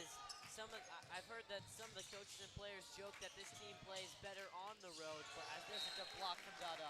A great block from London Dada. It'll keep possession with the Knights. McKendy will inbound it out, and he gets it in cleanly to Chatelain. In the corner, it's Lambert. He'll pull up from 3. Brown in his face, no good. Rebound goes to Lincoln Southeast. It was out of bounds off of Dada. Yes, it was, but Dada making his presence below the basket known early in this one. This Westside team is very tall, much taller than this Southeast lineup we have here today. Westside with 2 6'10" players. 3 is no good from Lincoln Southeast. It was Javis Johnson, the freshman, who pulled up from deep. Great skip pass to Barfield, who will pocket a corner 3. Three-point shooting, another cornerstone of this offense. Practically everyone can shoot the three ball. It's a huge compliment to the interior game that Westside has. And yeah, As that's a foul on the Knights. Donnie Barfield, not very much known for his shooting, but right there did a great job at finding a nice balance, getting into that corner and shooting the three.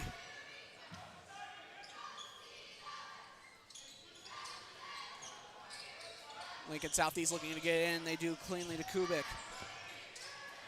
Outside for Johnson. Quick three, no good by McKendy, excuse me, as that one out of bounds off of Westside. you can see off the bat already, these are two fast-paced teams, a much faster pace than the women's game we saw before this. Both offenses, even though not too many points scored so far, are looking aggressive, are looking eager to score, and I'm sure the points total is going to rack up quick as we go through this one. High two, no good. DBJ with the rebound as he nearly threw it away. Dada regains possession as he's fouled going inside. London Dada, by far the most highly anticipated player on this Westside squad, as he has 5 D1 offers. Yeah, certainly is. Those offers include Creighton, Nebraska, and other Washington State, and some other pretty good teams around the country. Dada off the glass for two. Just as we were saying there, he banks one in.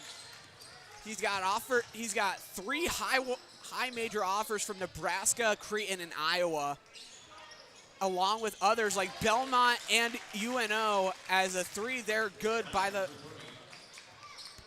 Knights as they get on the board with 3. Shooting's going to be a big part of this game. Geddick down low. Put it up, foul, count it 2. Emery Geddick for an and 1 bucket. Yeah, Emery Geddick is not a big man for this Westside team, but he's taller than every player on Lincoln Southeast. So it's not surprising that we see some interior play from him there. And, well, the foul clearly isn't enough to stop him.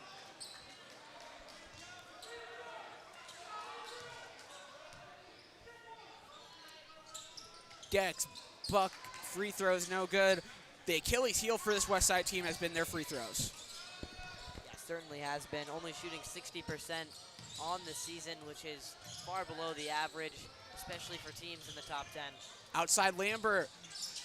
Now it'll be a quick fire 3, and it's good from Javis Johnson, the freshman.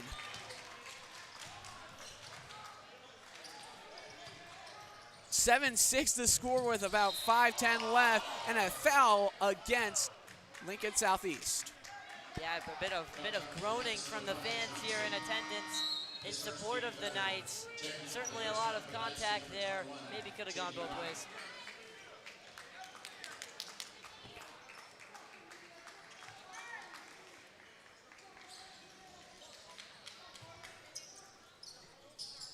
Dada getting it in cleanly. Nice job by Will Preston. Get back there. 7-6 ball game.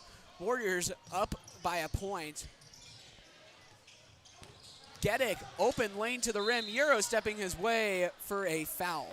Yeah, Geddick finding success early in this one, finding ways to get to the rim and get fouled. That is already the 4th foul on Southeast. There's still 5 minutes left in the first quarter, so not a great start in terms of playing clean and finding effective ways to play defense for the Knights. Dada gets it cleanly. Johnson playing good defense. Foul, count it! Second and 1 of the day for the Warriors. Moving off balance, he ends up watching that one go in on his back, but it's 2 nonetheless with one chance for one more at the line. Dada the and 1 opportunity. And that bucket goes. Dada, one of the best free throw shooters on this Westside team, probably the best, especially in the clutch situations down late. Yeah, it's certainly true. He's shooting 80% on the season, which is obviously very, very good. A part of what makes him so valuable with his 6'10" frame, very easy to get fouled, and well, as you saw there, it happens quite frequently. quick fire three is good from Grant Fredericks, the leading scorer on this Lincoln Southeast squad. 10-9. 3 straight threes from the Lincoln Southeast Knights, keeping this one within range at 1. DBJ with it, trying to find Preston, gets it stolen. 2-on-1 action. Dada, the only defender. Foul and 1. Dada baffled. Rowan Lambert doing a nice job. Yeah, Dada tries to pin that one on the glass there, but gets his shoulder caught up in a charging Knight, and it ends up turning into a bit of a awkward-looking foul.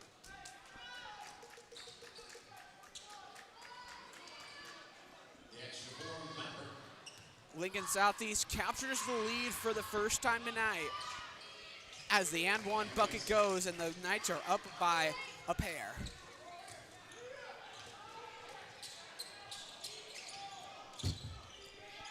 Preston in some trouble, gets it to Frederick. Hawkins, Dada. Just reversing it around. DBJ on the baseline. Tough shot, no good. Preston the board and a foul.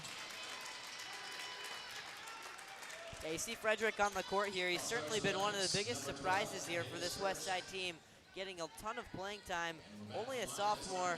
Big headline, he is a 53% three-point shooter, which is obviously just incredible. At his height, he had a 57% three-ball percentage, which was the best in the state. I can't really fact-check it right now, but I believe he's still #1 in the state with three-point percentage. I mean, even if he's not 52%, as a sophomore, very impressive. Preston, the big man, splits a pair at the line. The Hampton University signee. Currently the only player in Nebraska signed to a D1 university.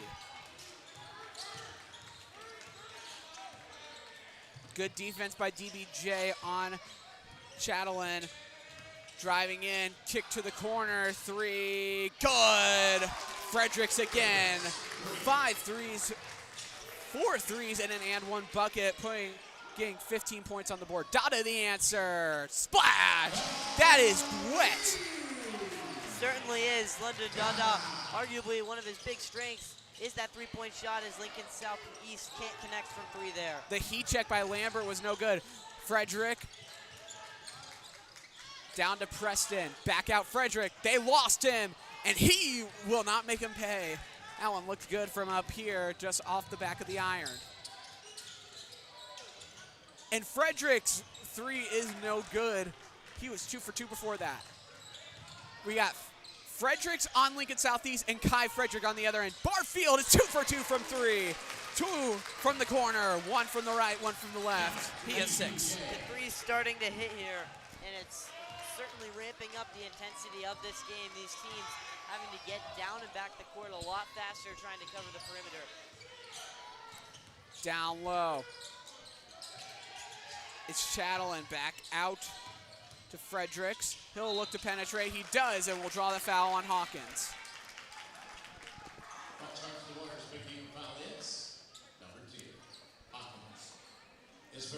So it'll be the first against Jack Hawkins. And Fredericks to the line for 2.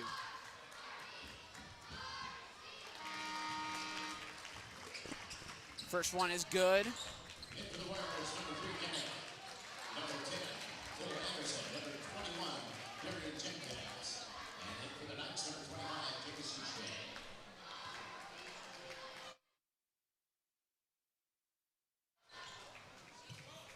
Fredericks goes 2 of 2 from the line.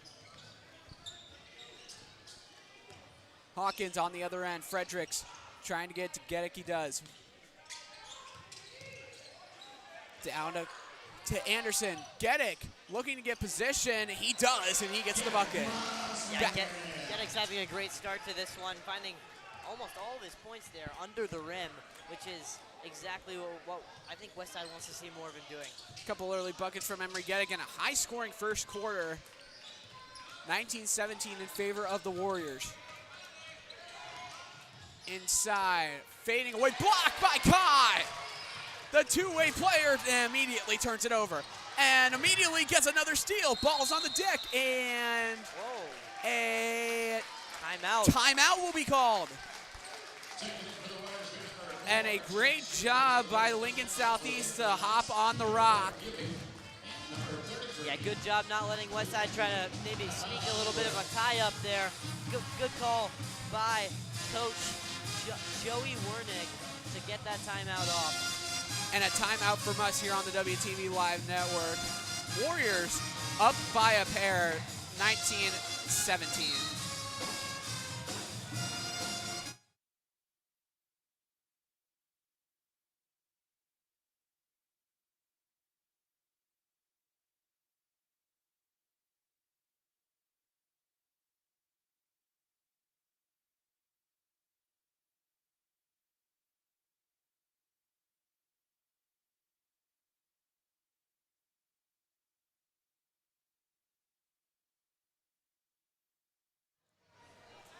Seven, 19-17. The name of a movie, but also the score here at Jim Tangdahl Court with about 1:35 left to remaining. Warriors up by 2 over the Knights. Reeker driving in. Now it'll be Mukendi who gets the 2 to go, and it's a tie game. Yeah, hot start here for both of these offenses. Some new lineups in here after the timeout as well for Westside with 2 new players on the court. Jack Schaefer, one of them, along with Darian Jenkins. Schaefer, 3-point threat for the Warriors. Still a lot of time on shot clock. And it goes Soren! He just took the gravity out of the building with the 2-hand flush. What a first quarter this has been for Emery Geddick, with about a third of the Warriors' points here and a commanding finish at the rim. Great dunk, and Kai Frederick gonna get called for a touch foul. Well said, Luke. Foul on Frederick. But take it back to that dunk. That was crazy, bro. Oh, a good launch, takeoff, whatever you want to call it there. That was emphatic. If you're a basketball player, you need hops, and right there, Emery Geddick showing why. You can make sick highlight reel plays like that. That one got to go on ESPN Top 10. Down low, nice find for Grant Fredericks. Yep. 21 all. Both offenses having a very easy time getting the ball from the perimeter into the paint, and both teams are having a lot of trouble finding ways to sort of stop that transition. Geddick to Schaefer.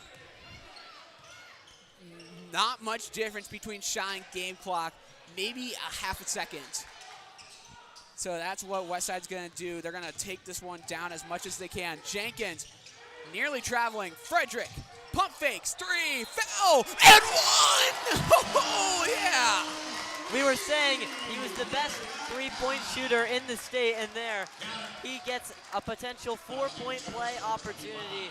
Just excellent, awesome stuff. Oh, Kai my. Frederick. That is a great play by Kai Frederick.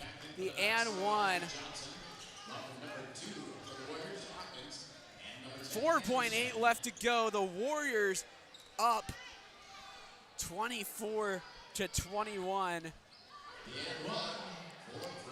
And the and 1 opportunity for Kai Frederick as he completes the 4-point play.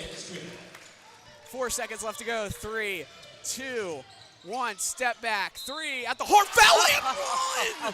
How about that? You do not see with .1 on the clock. I have personally never seen back-to-back 4-point plays if he completes this. Not in college, not in high school, not professional. That's pretty rare. See if he can finish the back end of it here. Oh my goodness. And he does. With .1 on the clock. Wow. 25-25 off of back-to-back 4-point plays. We'll take a quick break here on the WTV Live Network. The Warriors and the Knights tied.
Welcome back to the WTV Live Network. Hunter Valopek alongside me, Luke Boyer.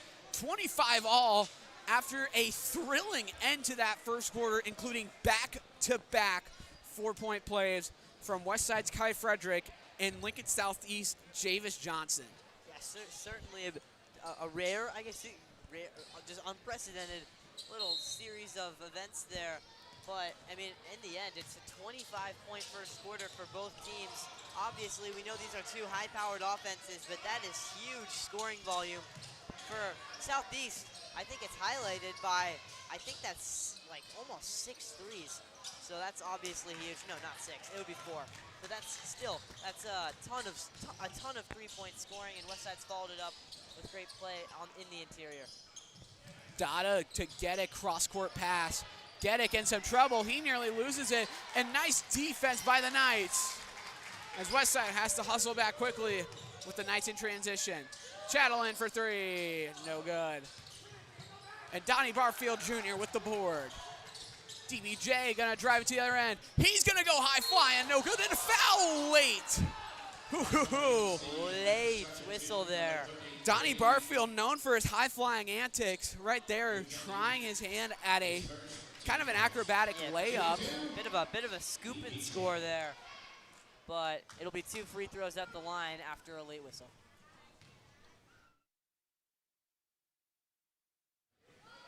DBJ's first bucket goes. Westside's one Achilles heel has been the charity stripe. Only shooting 61% on the year from the free throw line.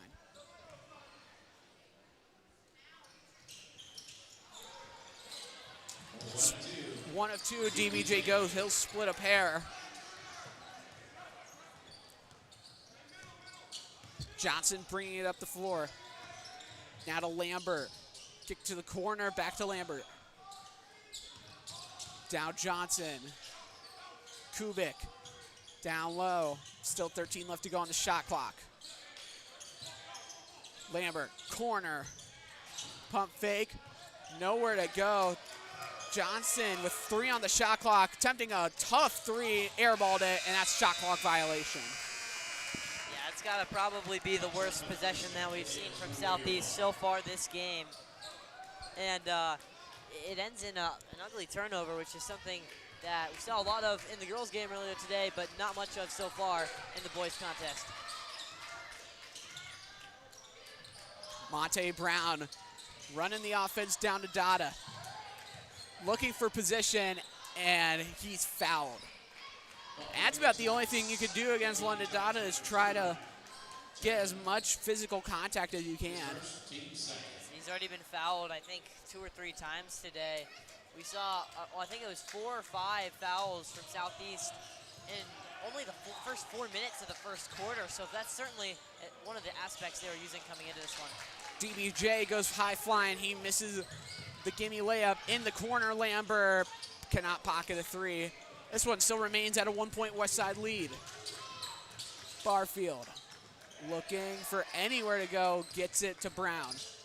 He looks to drive in. He puts it up off the back of the iron on the floater. Rebound to the Knights, and they're gonna push. Pull up 3, Johnson, no good. He made the 4-point play at the end of the quarter. As that one out of bounds, it'll go with the Knights. Just a bit of course, unintentional miscue there. That ball, that would have been tough to corral anyways, not a detrimental error. 5 minutes and some change with the Warriors up by a point in a back and forth affair. It's been the 3 ball that's been deciding this one. Down low. Kubik gets blocked by Will Preston. And a steal. Lambert up and blocked. Oh, that's a LeBron James. That's blocked. Dada, the slam! Oh my goodness! Defense into offense. That is just amazing. Getting to Dada. What a game those two are having for themselves so far today. A LeBron James backboard block turning into a hammer on the other end by London Dada. A missed 3 by the Knights turned into a Kubik rebound. and they'll retain possession. That one's got to go on ESPN. Fadeaway shoe is good by Mukendi. This one back to a 1-point game. We said this earlier, Westside coming off their most recent win was against Omaha North, but before that, a #1 win as they turned it over here against Miller North on the road. Yeah, I mean, that is the best win at the time they got it that any team in Nebraska could get. This is another big game they have here tonight. They can string together 2 wins here, and they really are making a great case to hold that #1 spot. Their losses this season have come against an early season loss to Bell West. They lost to Creighton Prep at home. They lost to Papio South, and they lost to Storm Lake, Iowa. And Creighton commit Jaden Kuhn had 35 points in that game. As that one's out of bounds, it'll go with Westside. But those have been Westside's only losses this season. They've strung together really great wins, including against Lincoln Southwest, who only prepped the other team that's beat them, and Miller North, both of them #1 on the road. Yeah, other than that Bellevue West fluke, those are all very strong losses. Brown, no good from 3, tipped out by Preston into the hands of the Knights. Corner, driving Johnson, stolen, out of bounds, it'll go with the Knights.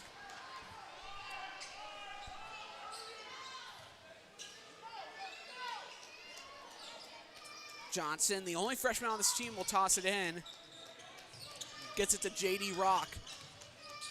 Johnson has to go in the air. Quick shot, 3, no good. Rebound to Kai Frederick.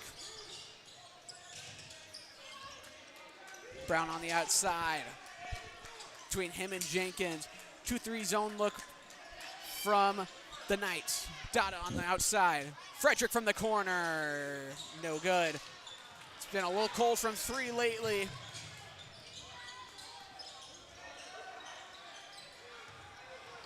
Johnson at the logo. At the helm for the offense. Gets it to Reeker.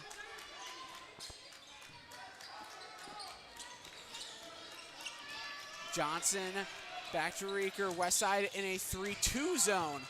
Rock back up to Johnson. 7 on the shot clock. Corner 3, no good. Both offenses have gone silent. Chatelain, no. Rebound, no. Out of bounds. Westside basketball. Wow, heavy contact there going for the rebound. Flying into the Warrior sideline. That's sort of, we've seen now a couple possessions really sloppy like that from Southeast. See if Westside can get some points off of turnovers here. That's been their bread and butter all season, getting those points off of turnovers. Preston threw it away, managed to get it back, but has it stolen back again. That wasn't a horrible look, but just sort of didn't turn out. Kubik trapped by Frederick. And now the Knights will set up their half-court offense. And they're going to waste as much shot clock as they can. They're going to run as many sets as possible. Look for the best shot in an offensive foul. Go against Gavin Kubik. It's the team's third, and that is Kubik's third.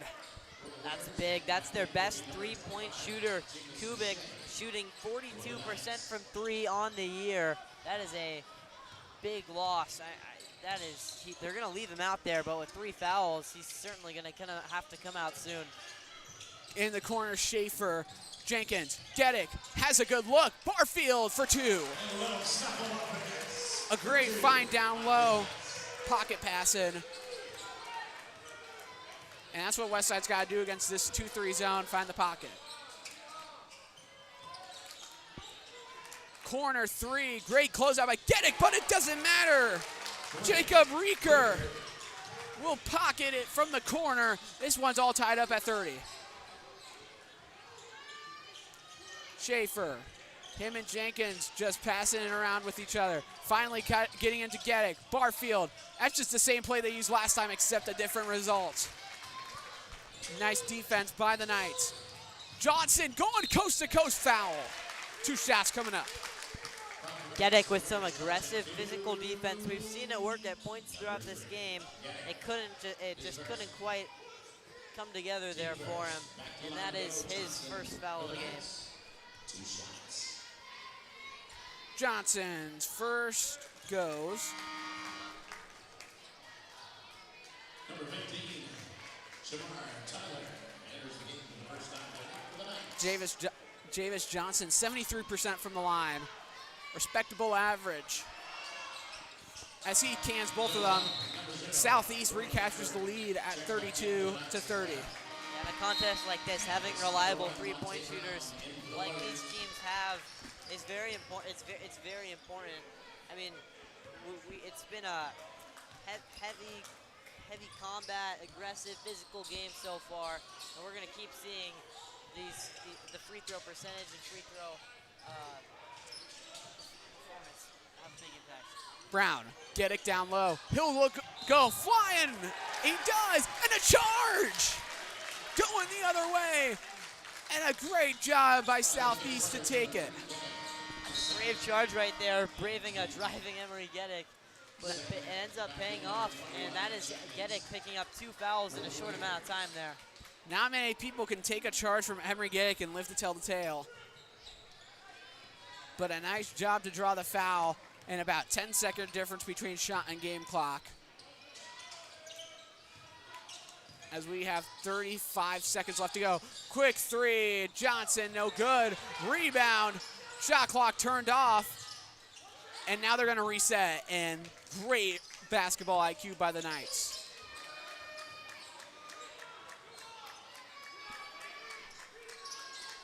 Now they're just gonna play back and forth, keep away from the Warriors.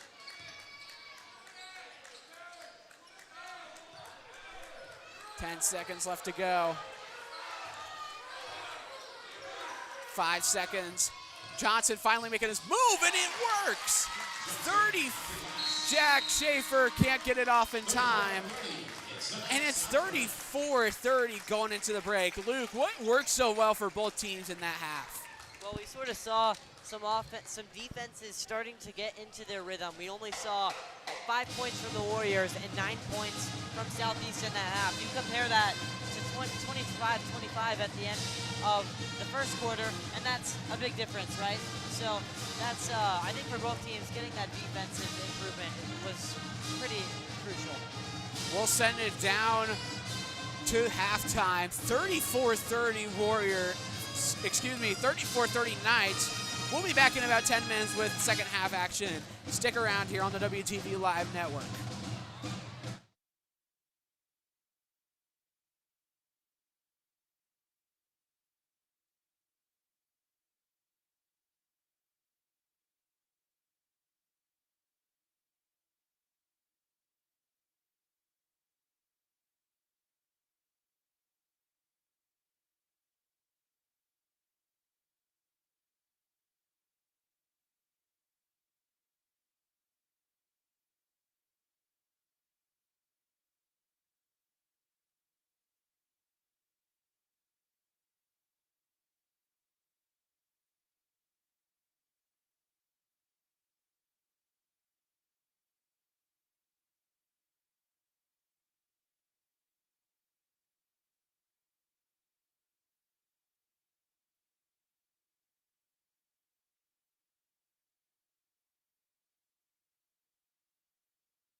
Welcome back to the WTV Live Network coming out of halftime. Minute left till the second half begins. It is a 34-30 game, and it's shaping up to be another good one, just like the girls' game. I'm Hunter Valopek alongside me, Luke Boyer.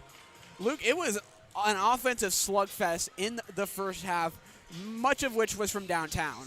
Yeah, that's right. Southeast and the Warriors on fire from range.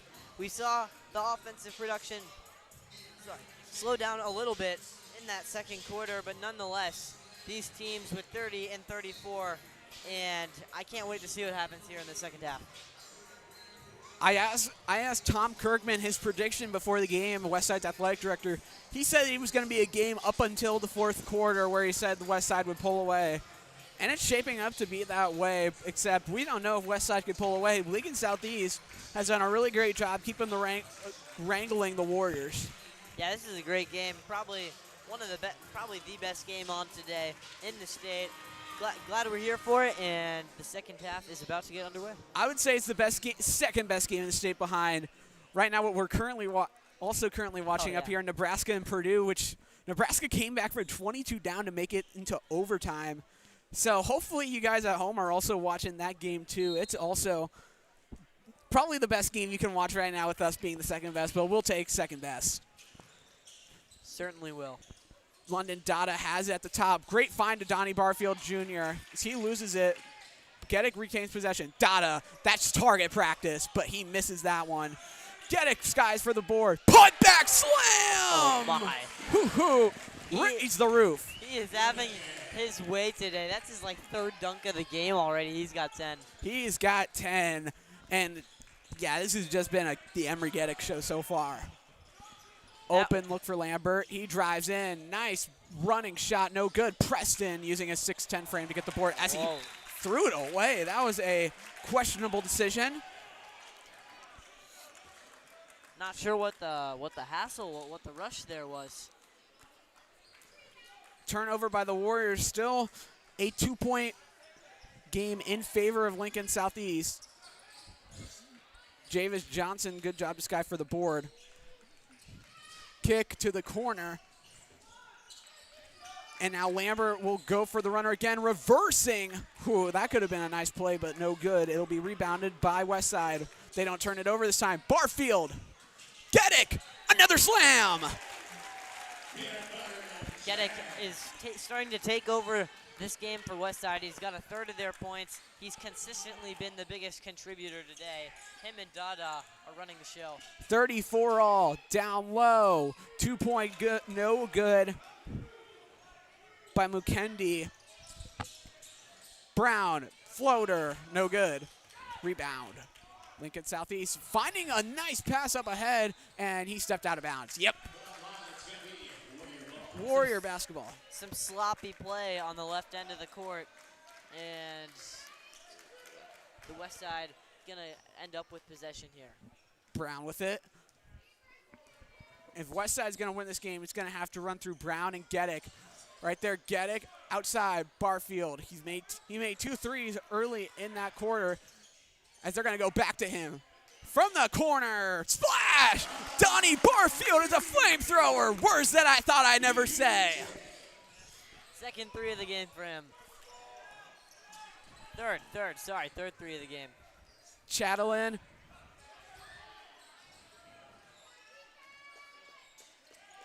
Javis Johnson. Pull up three, no good. Wanted a foul, they won't get it. Already made 1 4-point play today. Geddick skying out of bounds. It'll go with Westside. Maybe vouching for a foul there, flying into the basket. Last time he did that, it was a dunk. Time before it was a charge. Time before a dunk. He's been airborne for most of the time he's had the ball today. Geddick has put his mind and body on the line just to get that highlight reel dunk. Dada leaning into one. No good. Rebound somehow goes to Brown. I don't know what that shot was, but it was far from in. That was midair, off balance, disoriented, all the above. And a retake and a layup there on the other end by Lambert, and another timeout that will be taken from us here on the WTV Live Network with the Warriors up 37-36.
(37-36) out of the timeout.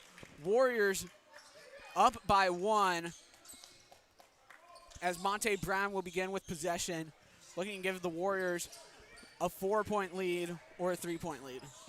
Brown is at the logo. Dada, down low to Geddick, into Preston, and he puts it down for 2.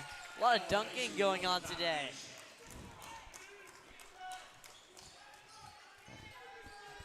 Johnson, Chatelain, open 3, no good. A rebound towards Will Preston.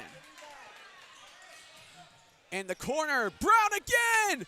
Count it! Oh my goodness, Brown is 4 for 4. My voice is cracking with Donnie Barfield's threes. Threes are falling here in Westside and in Lincoln. And Will Preston the block, put back is good by McKendy.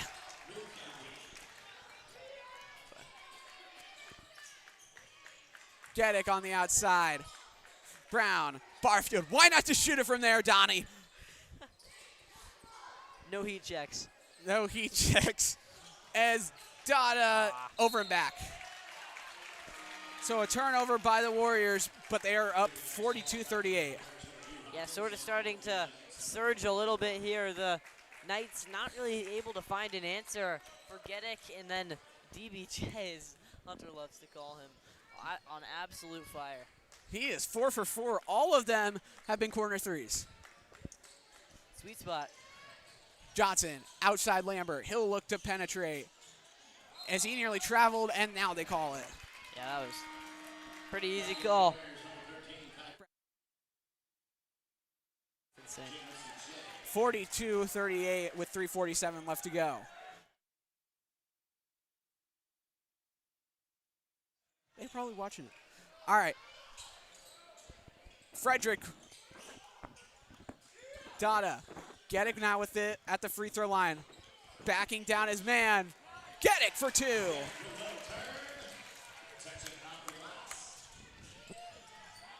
Kicked.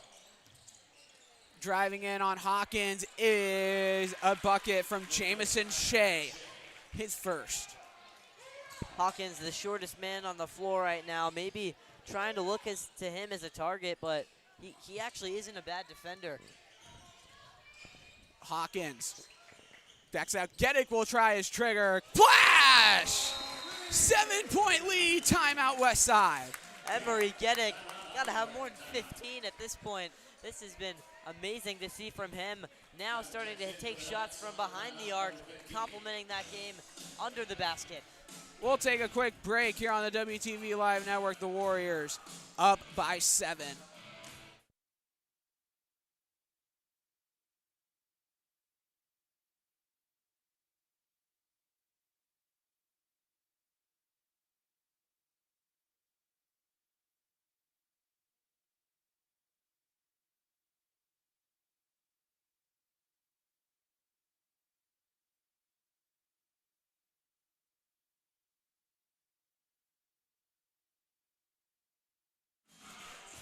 47-40, the score at Jim Tango Court.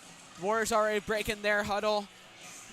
And now Lincoln Southeast will break their huddle with the Warriors up by 7.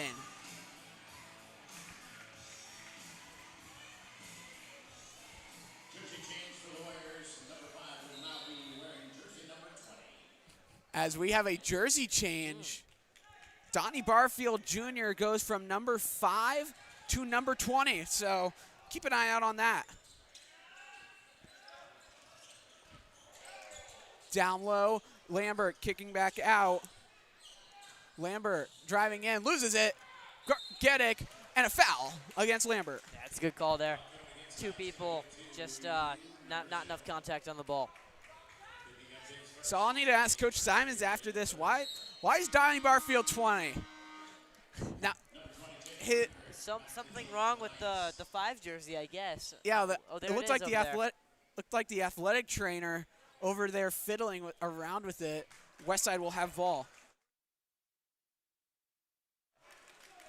Hawkins. Dada at the top of the key. Down low to Geddick. Magic has been happening when Geddick gets the ball at that post. And Geddick looks like another highlight reel dunk, but it's out of bounds. Warriors keep possession.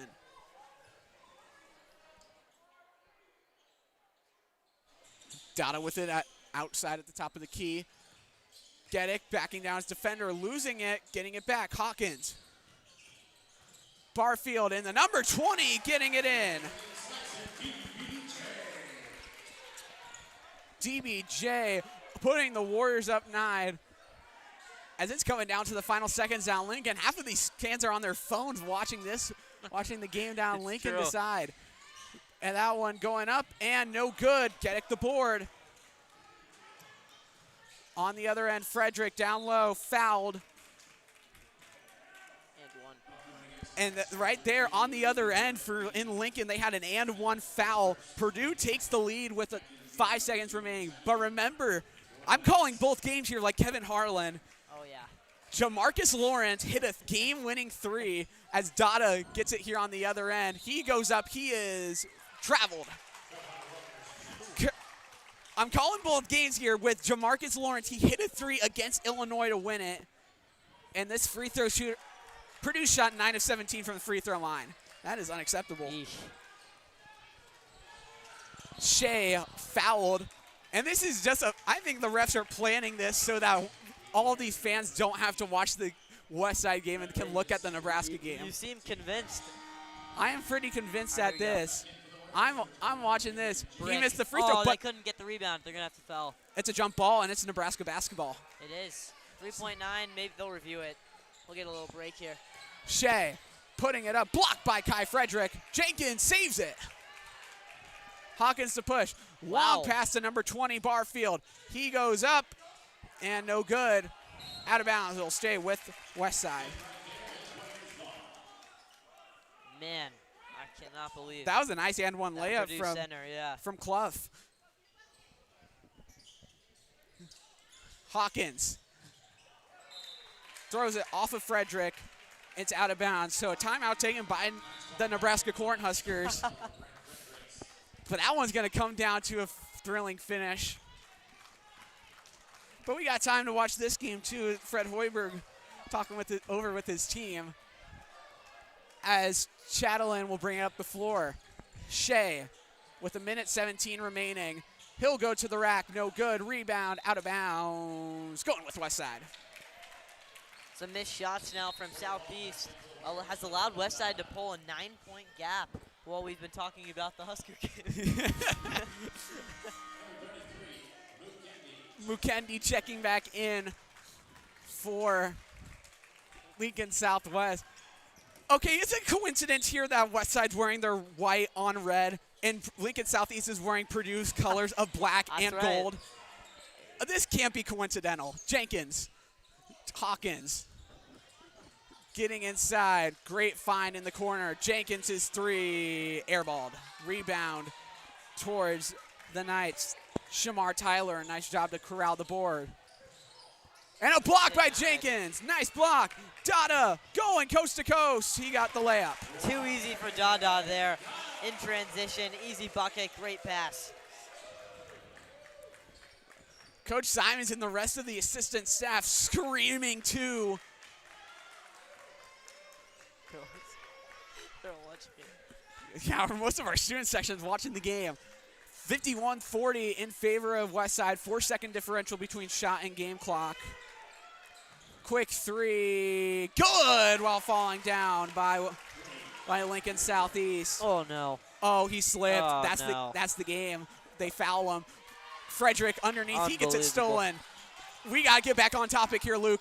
Right. There's a pile up, and Westside finishes the quarter up strong, up by 8. That was a great quarter of basketball, even though we were half distracted by the Nebraska basketball game.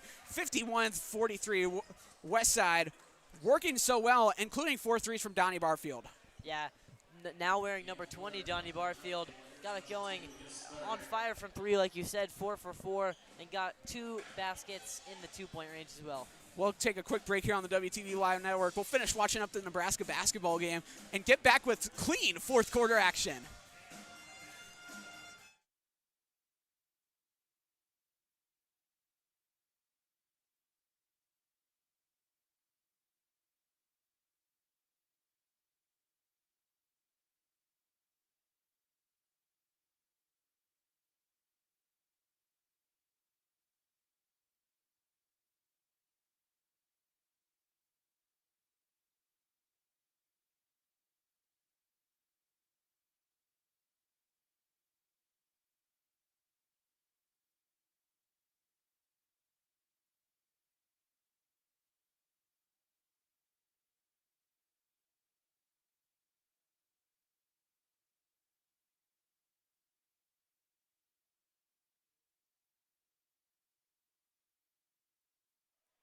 Welcome back to the WTV Live Network. 8-point advantage for Westside as they go into the fourth quarter of a thrilling game between them and the visiting Lincoln Southeast Knights. Hunter Valapek alongside me, Luke Boyer.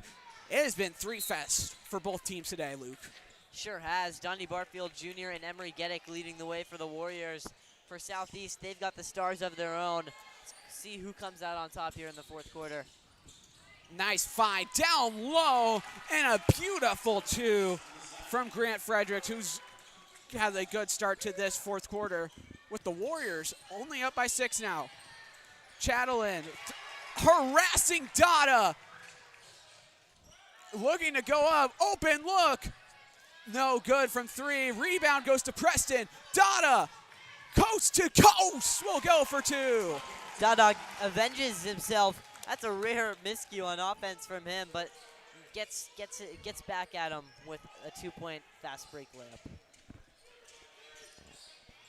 Fredericks now out to Chatelain. Mukendi going up on Preston. That's a tough task, and he misses. Barfield in the new number 20, going up and in. Not as thunderous of a slam as we've seen from Geddick, but a good little bunny hop bucket slam from Donnie Barfield Jr. He's got a lot of points. And it brings it to a double-digit lead for the Warriors. Down low, no good. Great defense. The presence of Will Preston is just unmatched. In the corner, Jenkins, Dada, Barfield looking to penetrate. He is fouled on the way there. No bucket. It'll go against Jacob Reeker. Only his first, but some 20-on-20 crimes between Reeker and Barfield.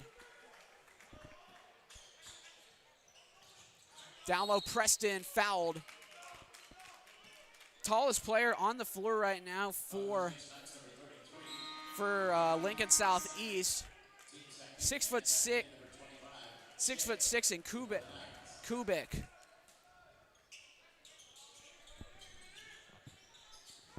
Dada driving in. Tough shot, no good while being double teamed.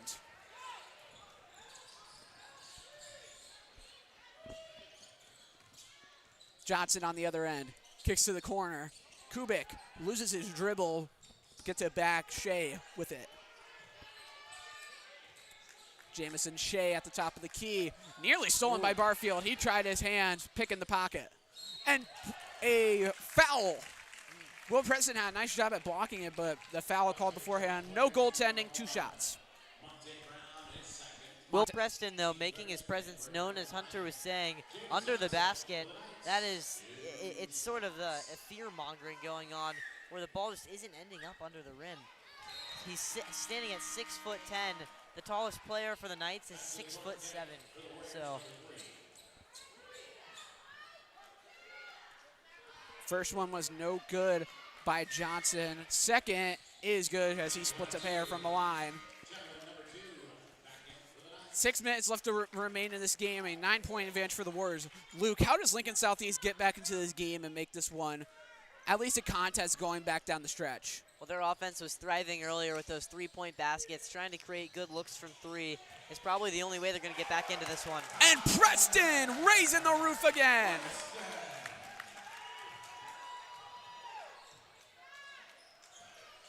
Driving inside, up, no good. Rebound, tipped into the hands of Preston, and a foul against Lincoln Southeast. About the last thing Lincoln Southeast can really afford there. That's their 3rd foul, and that is the 3rd on Mukendi. That's right. Shamar Tyler checks in.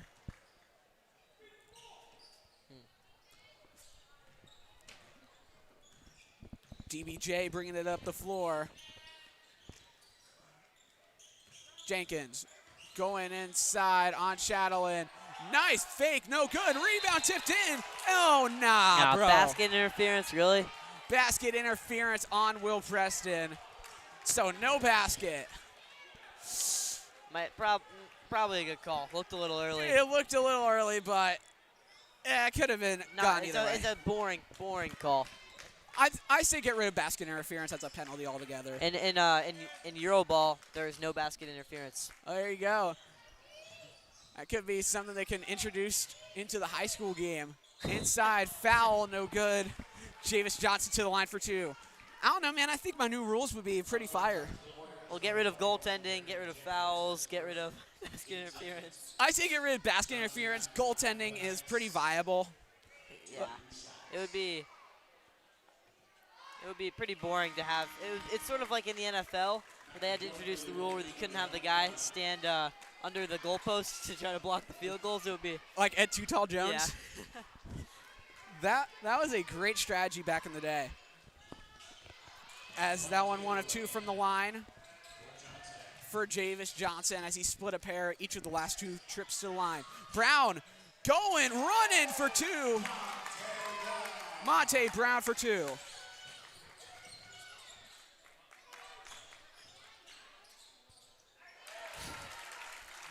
On the other end, it's another 2 for the Knights. 10-point advantage for Westside. Dada, no good. Rebound goes to Preston. Barfield, he's 4 of 4 to 3 today. He tried to put it up in a foul before travel. Foul will be picked up against Javis Johnson, so the freshman has 3 fouls. Lincoln Southwest getting into a bit of foul trouble here. They have 4 fouls. One more by them will put Westside in the bonus, and they have multiple players with 3. Prospetti Mukendi checks back into the game. Some height down there for the Knights. Brown, wide open 3. That's nothing but nylon. That one could just be the dagger. We were talking earlier about how all 5, maybe more like 4 on the court can shoot the 3 ball, and there you see just how costly it is. The only one that hasn't made a 3 all season is Will Preston. He's only attempted 2 3-pointers. Down low, Mukendi using his body and using the glass effectively. Timeout taken by Lincoln Southwest.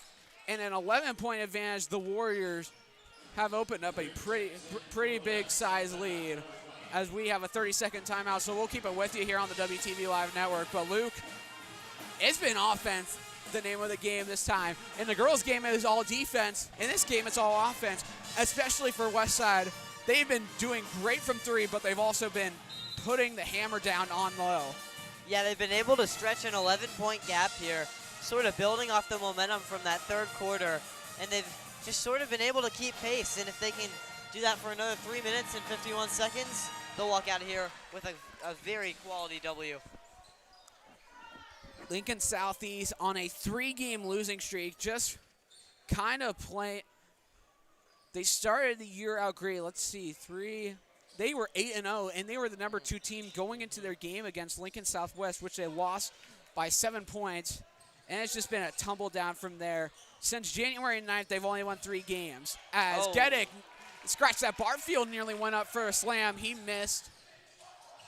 3 by Lambert is good. That's target practice right there from Rowan Lambert. Westside in a press as they get a turn, as it's turned over by the Warriors.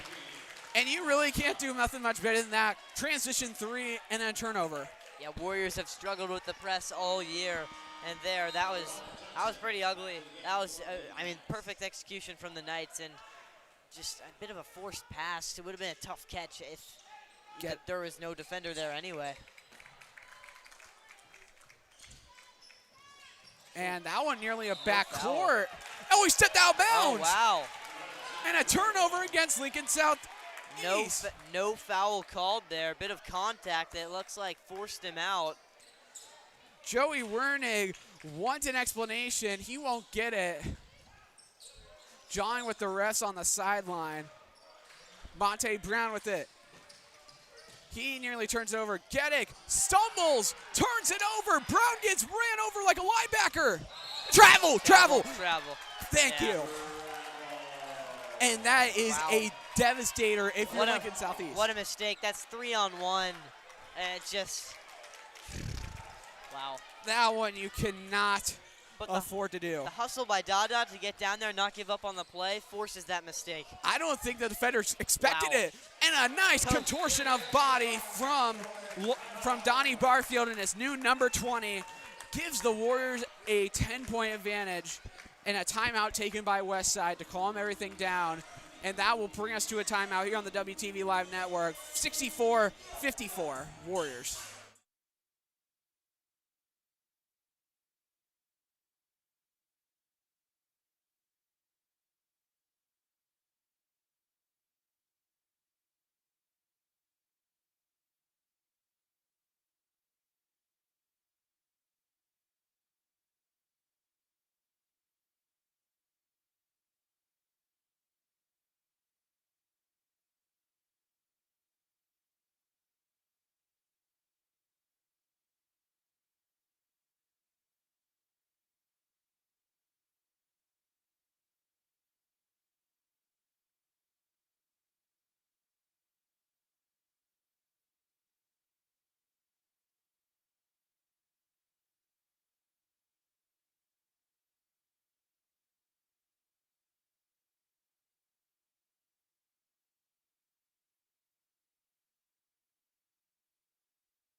(64-54), the Warriors leading it over the night.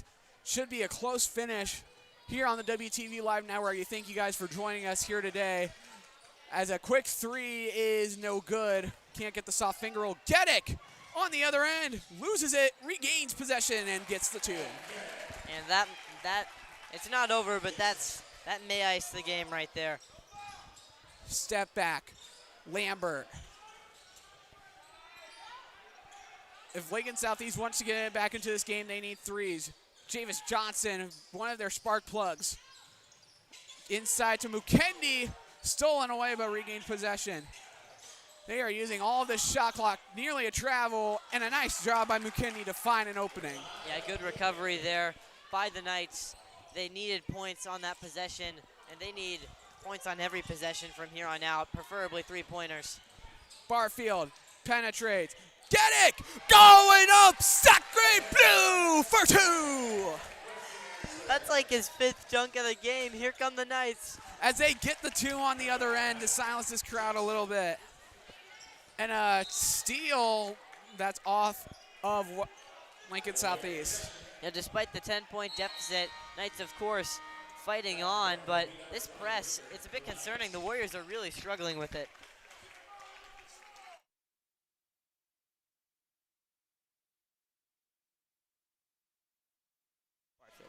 Barfield gets it. And now Westside's just going to play keep away up 10. Running down the shot clock, all 35 seconds of it. Barfield at the logo, still 15 remaining on the shot clock. Why not let Barfield shoot it again? Down low, Preston fouled. Oh, he was trying to go up high and come down hard, but he's fouled on the way down. Yeah, definitely a good foul call there. You can see his arm sort of stops in its tracks. Number 30 for the Knights getting in the way.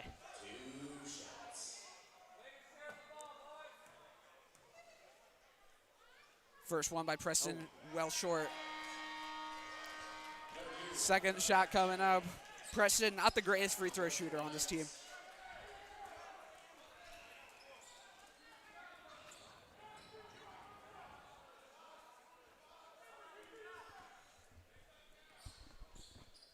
Preston's second shot to get the Warriors an 11-point lead is good.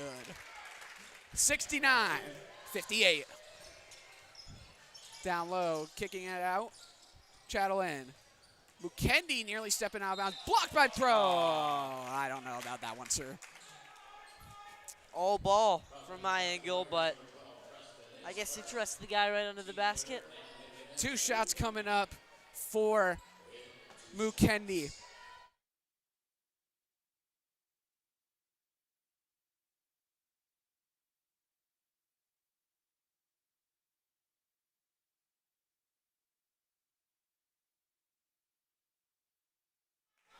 First shot, no good by Mukendi. Only a 48% free throw shooter from the charity stripe. Second one is good. He splits a pair. A minute 14. Luke, what does Lincoln Southeast need to do here if they want to have any shot to get back into this one? So you got to keep up this press and get quick threes on every possession, but Warriors have already broken this one, so it's going to be tough. Oh, no. Oh, they turn it over. Still an opportunity. Johnson driving in on Barfield. He is jumped balled. Possession arrow is with Westside. Well, that's game ending right there. I do want to go back into this game. Westside or Lincoln Southeast had many opportunities. Wow. Oh, Barfield, a nice job. Oh, that's a near travel and a near charge, but it's going to be a defensive blocking foul. We'll go against Lambert, but I want to go back earlier into this game, Luke. Lincoln Southeast had a lot of opportunities to make little bunny jumpers, and especially on these transition buckets, they had about 2 or 3 opportunities to at least to get a real easy 2.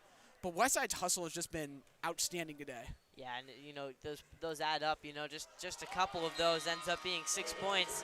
4-point ball game with a minute left's a bit different right now, isn't it? First one, no good by Donnie. Second one is good. Warriors have crested 70. Down low, no good. Oh, and that probably should have been goaltending against Preston. That one a foul against Lincoln Southeast. And the fans over there are flabbergasted. They do not know what to do. Yeah, I mean, it's just sort of what people do. You know, you're down 70-59 with 44 seconds left, and you're grumbling about a missed goaltending. You know, there's bigger fish to find, maybe. You know. I mean, seriously, it's really embarrassing, actually. It's just like. First shot from Geddick, nothing but net. As this one just about icing the game. Geddick's second shot at the line is good. Hawkins will sub in for Brown. Stick around after the game, everybody. We got post-game interview with our player of the game. Couple of candidates there. but we won't reveal them who. You should stick around for the interview after the game. Johnson. Good retention tactics there, Hunter. Got to keep our audience engaged in a travel. And this has just been a turnover fest from the Knights. Yeah, it's been really ugly here in the late minutes of this one. But the Warriors really won this game in the third quarter. Where they sort of stretched that lead out to 7-8, and then it turned into 10 points. And the Knights have really never been able to recover. Nice job by Geddick to get it inbound. Frederick pressured. Brown gets it across the timeline. Dada gets it back. He'll put it up and in for 2. Shot clock off. Warriors up 74-59. In the corner, quick fire 3 by Tyler, no good. Rebound, put back, no. Rebound to Geddick. Donnie Barfield will go for the finisher, and he missed the dunk. Oh, I don't know about that one. I'm tempted to let the fans to the left know that they lost by 15, but. And a foul will count with 3.2. Oh my, it was Donnie who tried to reverse a windmill. That would have been, yeah, the coach has given him some words about how that might have not been the wisest decision. It was the funnest decision, and I'm down for that. I would have, if it had gone in, I would have been maybe in support. First one is good. 75-59. Luke, this will improve Westside's record to 17-4 and will cement their #1 spot in the state of Nebraska. Sure is. This is really a blowout, 17-point victory. A huge victory indeed. The Warriors win it 76-59. Final here from Jim Tangdahl Court with the Warriors improving to 17-4 and the Knights dropping to 11-8. Stick around for our post-game interview coming up next. 76-59 your final.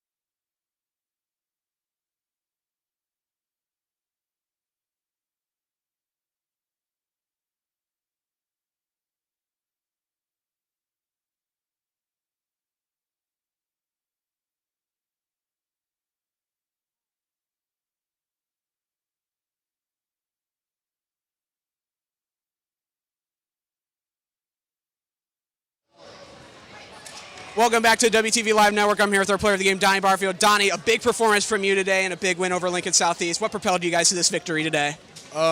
Just, staying consistent, playing hard, and focus on the main goal. Just play to the end, and that's what we did tonight. And you and Emery had a lot of high-flying dunks this night. What does that mean for you guys, getting those big dunks, to getting that momentum swing in your favor? Just using our athleticism to control the game and just taking over because we're bigger and more athletic than most people on the floor. And I got to ask, you changed your number midway through the game. You were number 5 at the start, midway through the third. What happened? You switching to number 20. I have blood on my jersey, so apparently you got to take your jersey off when you got blood. So, they fouled me and scratched me. Got blood all over the place. Well, you guys had a big performance today. What was kind of that mentality coming off a big win on the road, your second #1 victory on the road against Millard North last week? Just like I said, staying consistent and playing hard to the end and getting the win. And then you guys, a couple more games left to go against Elkhorn South and Lincoln East, but it's looking likely that you guys will host a district game at home. How will that impact your guys' road to the state championship? It should give us a big advantage in districts, and we should use that going forward and have good energy throughout the tournament. And then what do you guys need to improve on in order to make those dreams a reality getting back to state? Just keep playing hard, not playing selfish, moving the ball, and rebounding. Just using our size against everybody else. Thank you, Donnie. Thank you guys for tuning in on the WTV Live Network. Final 76-59. The Warriors taking the victory over Lincoln Southeast. We'll be back on Saturday with Metro Swim. From me and our entire crew, thank you guys for tuning in. Have a great night, everybody.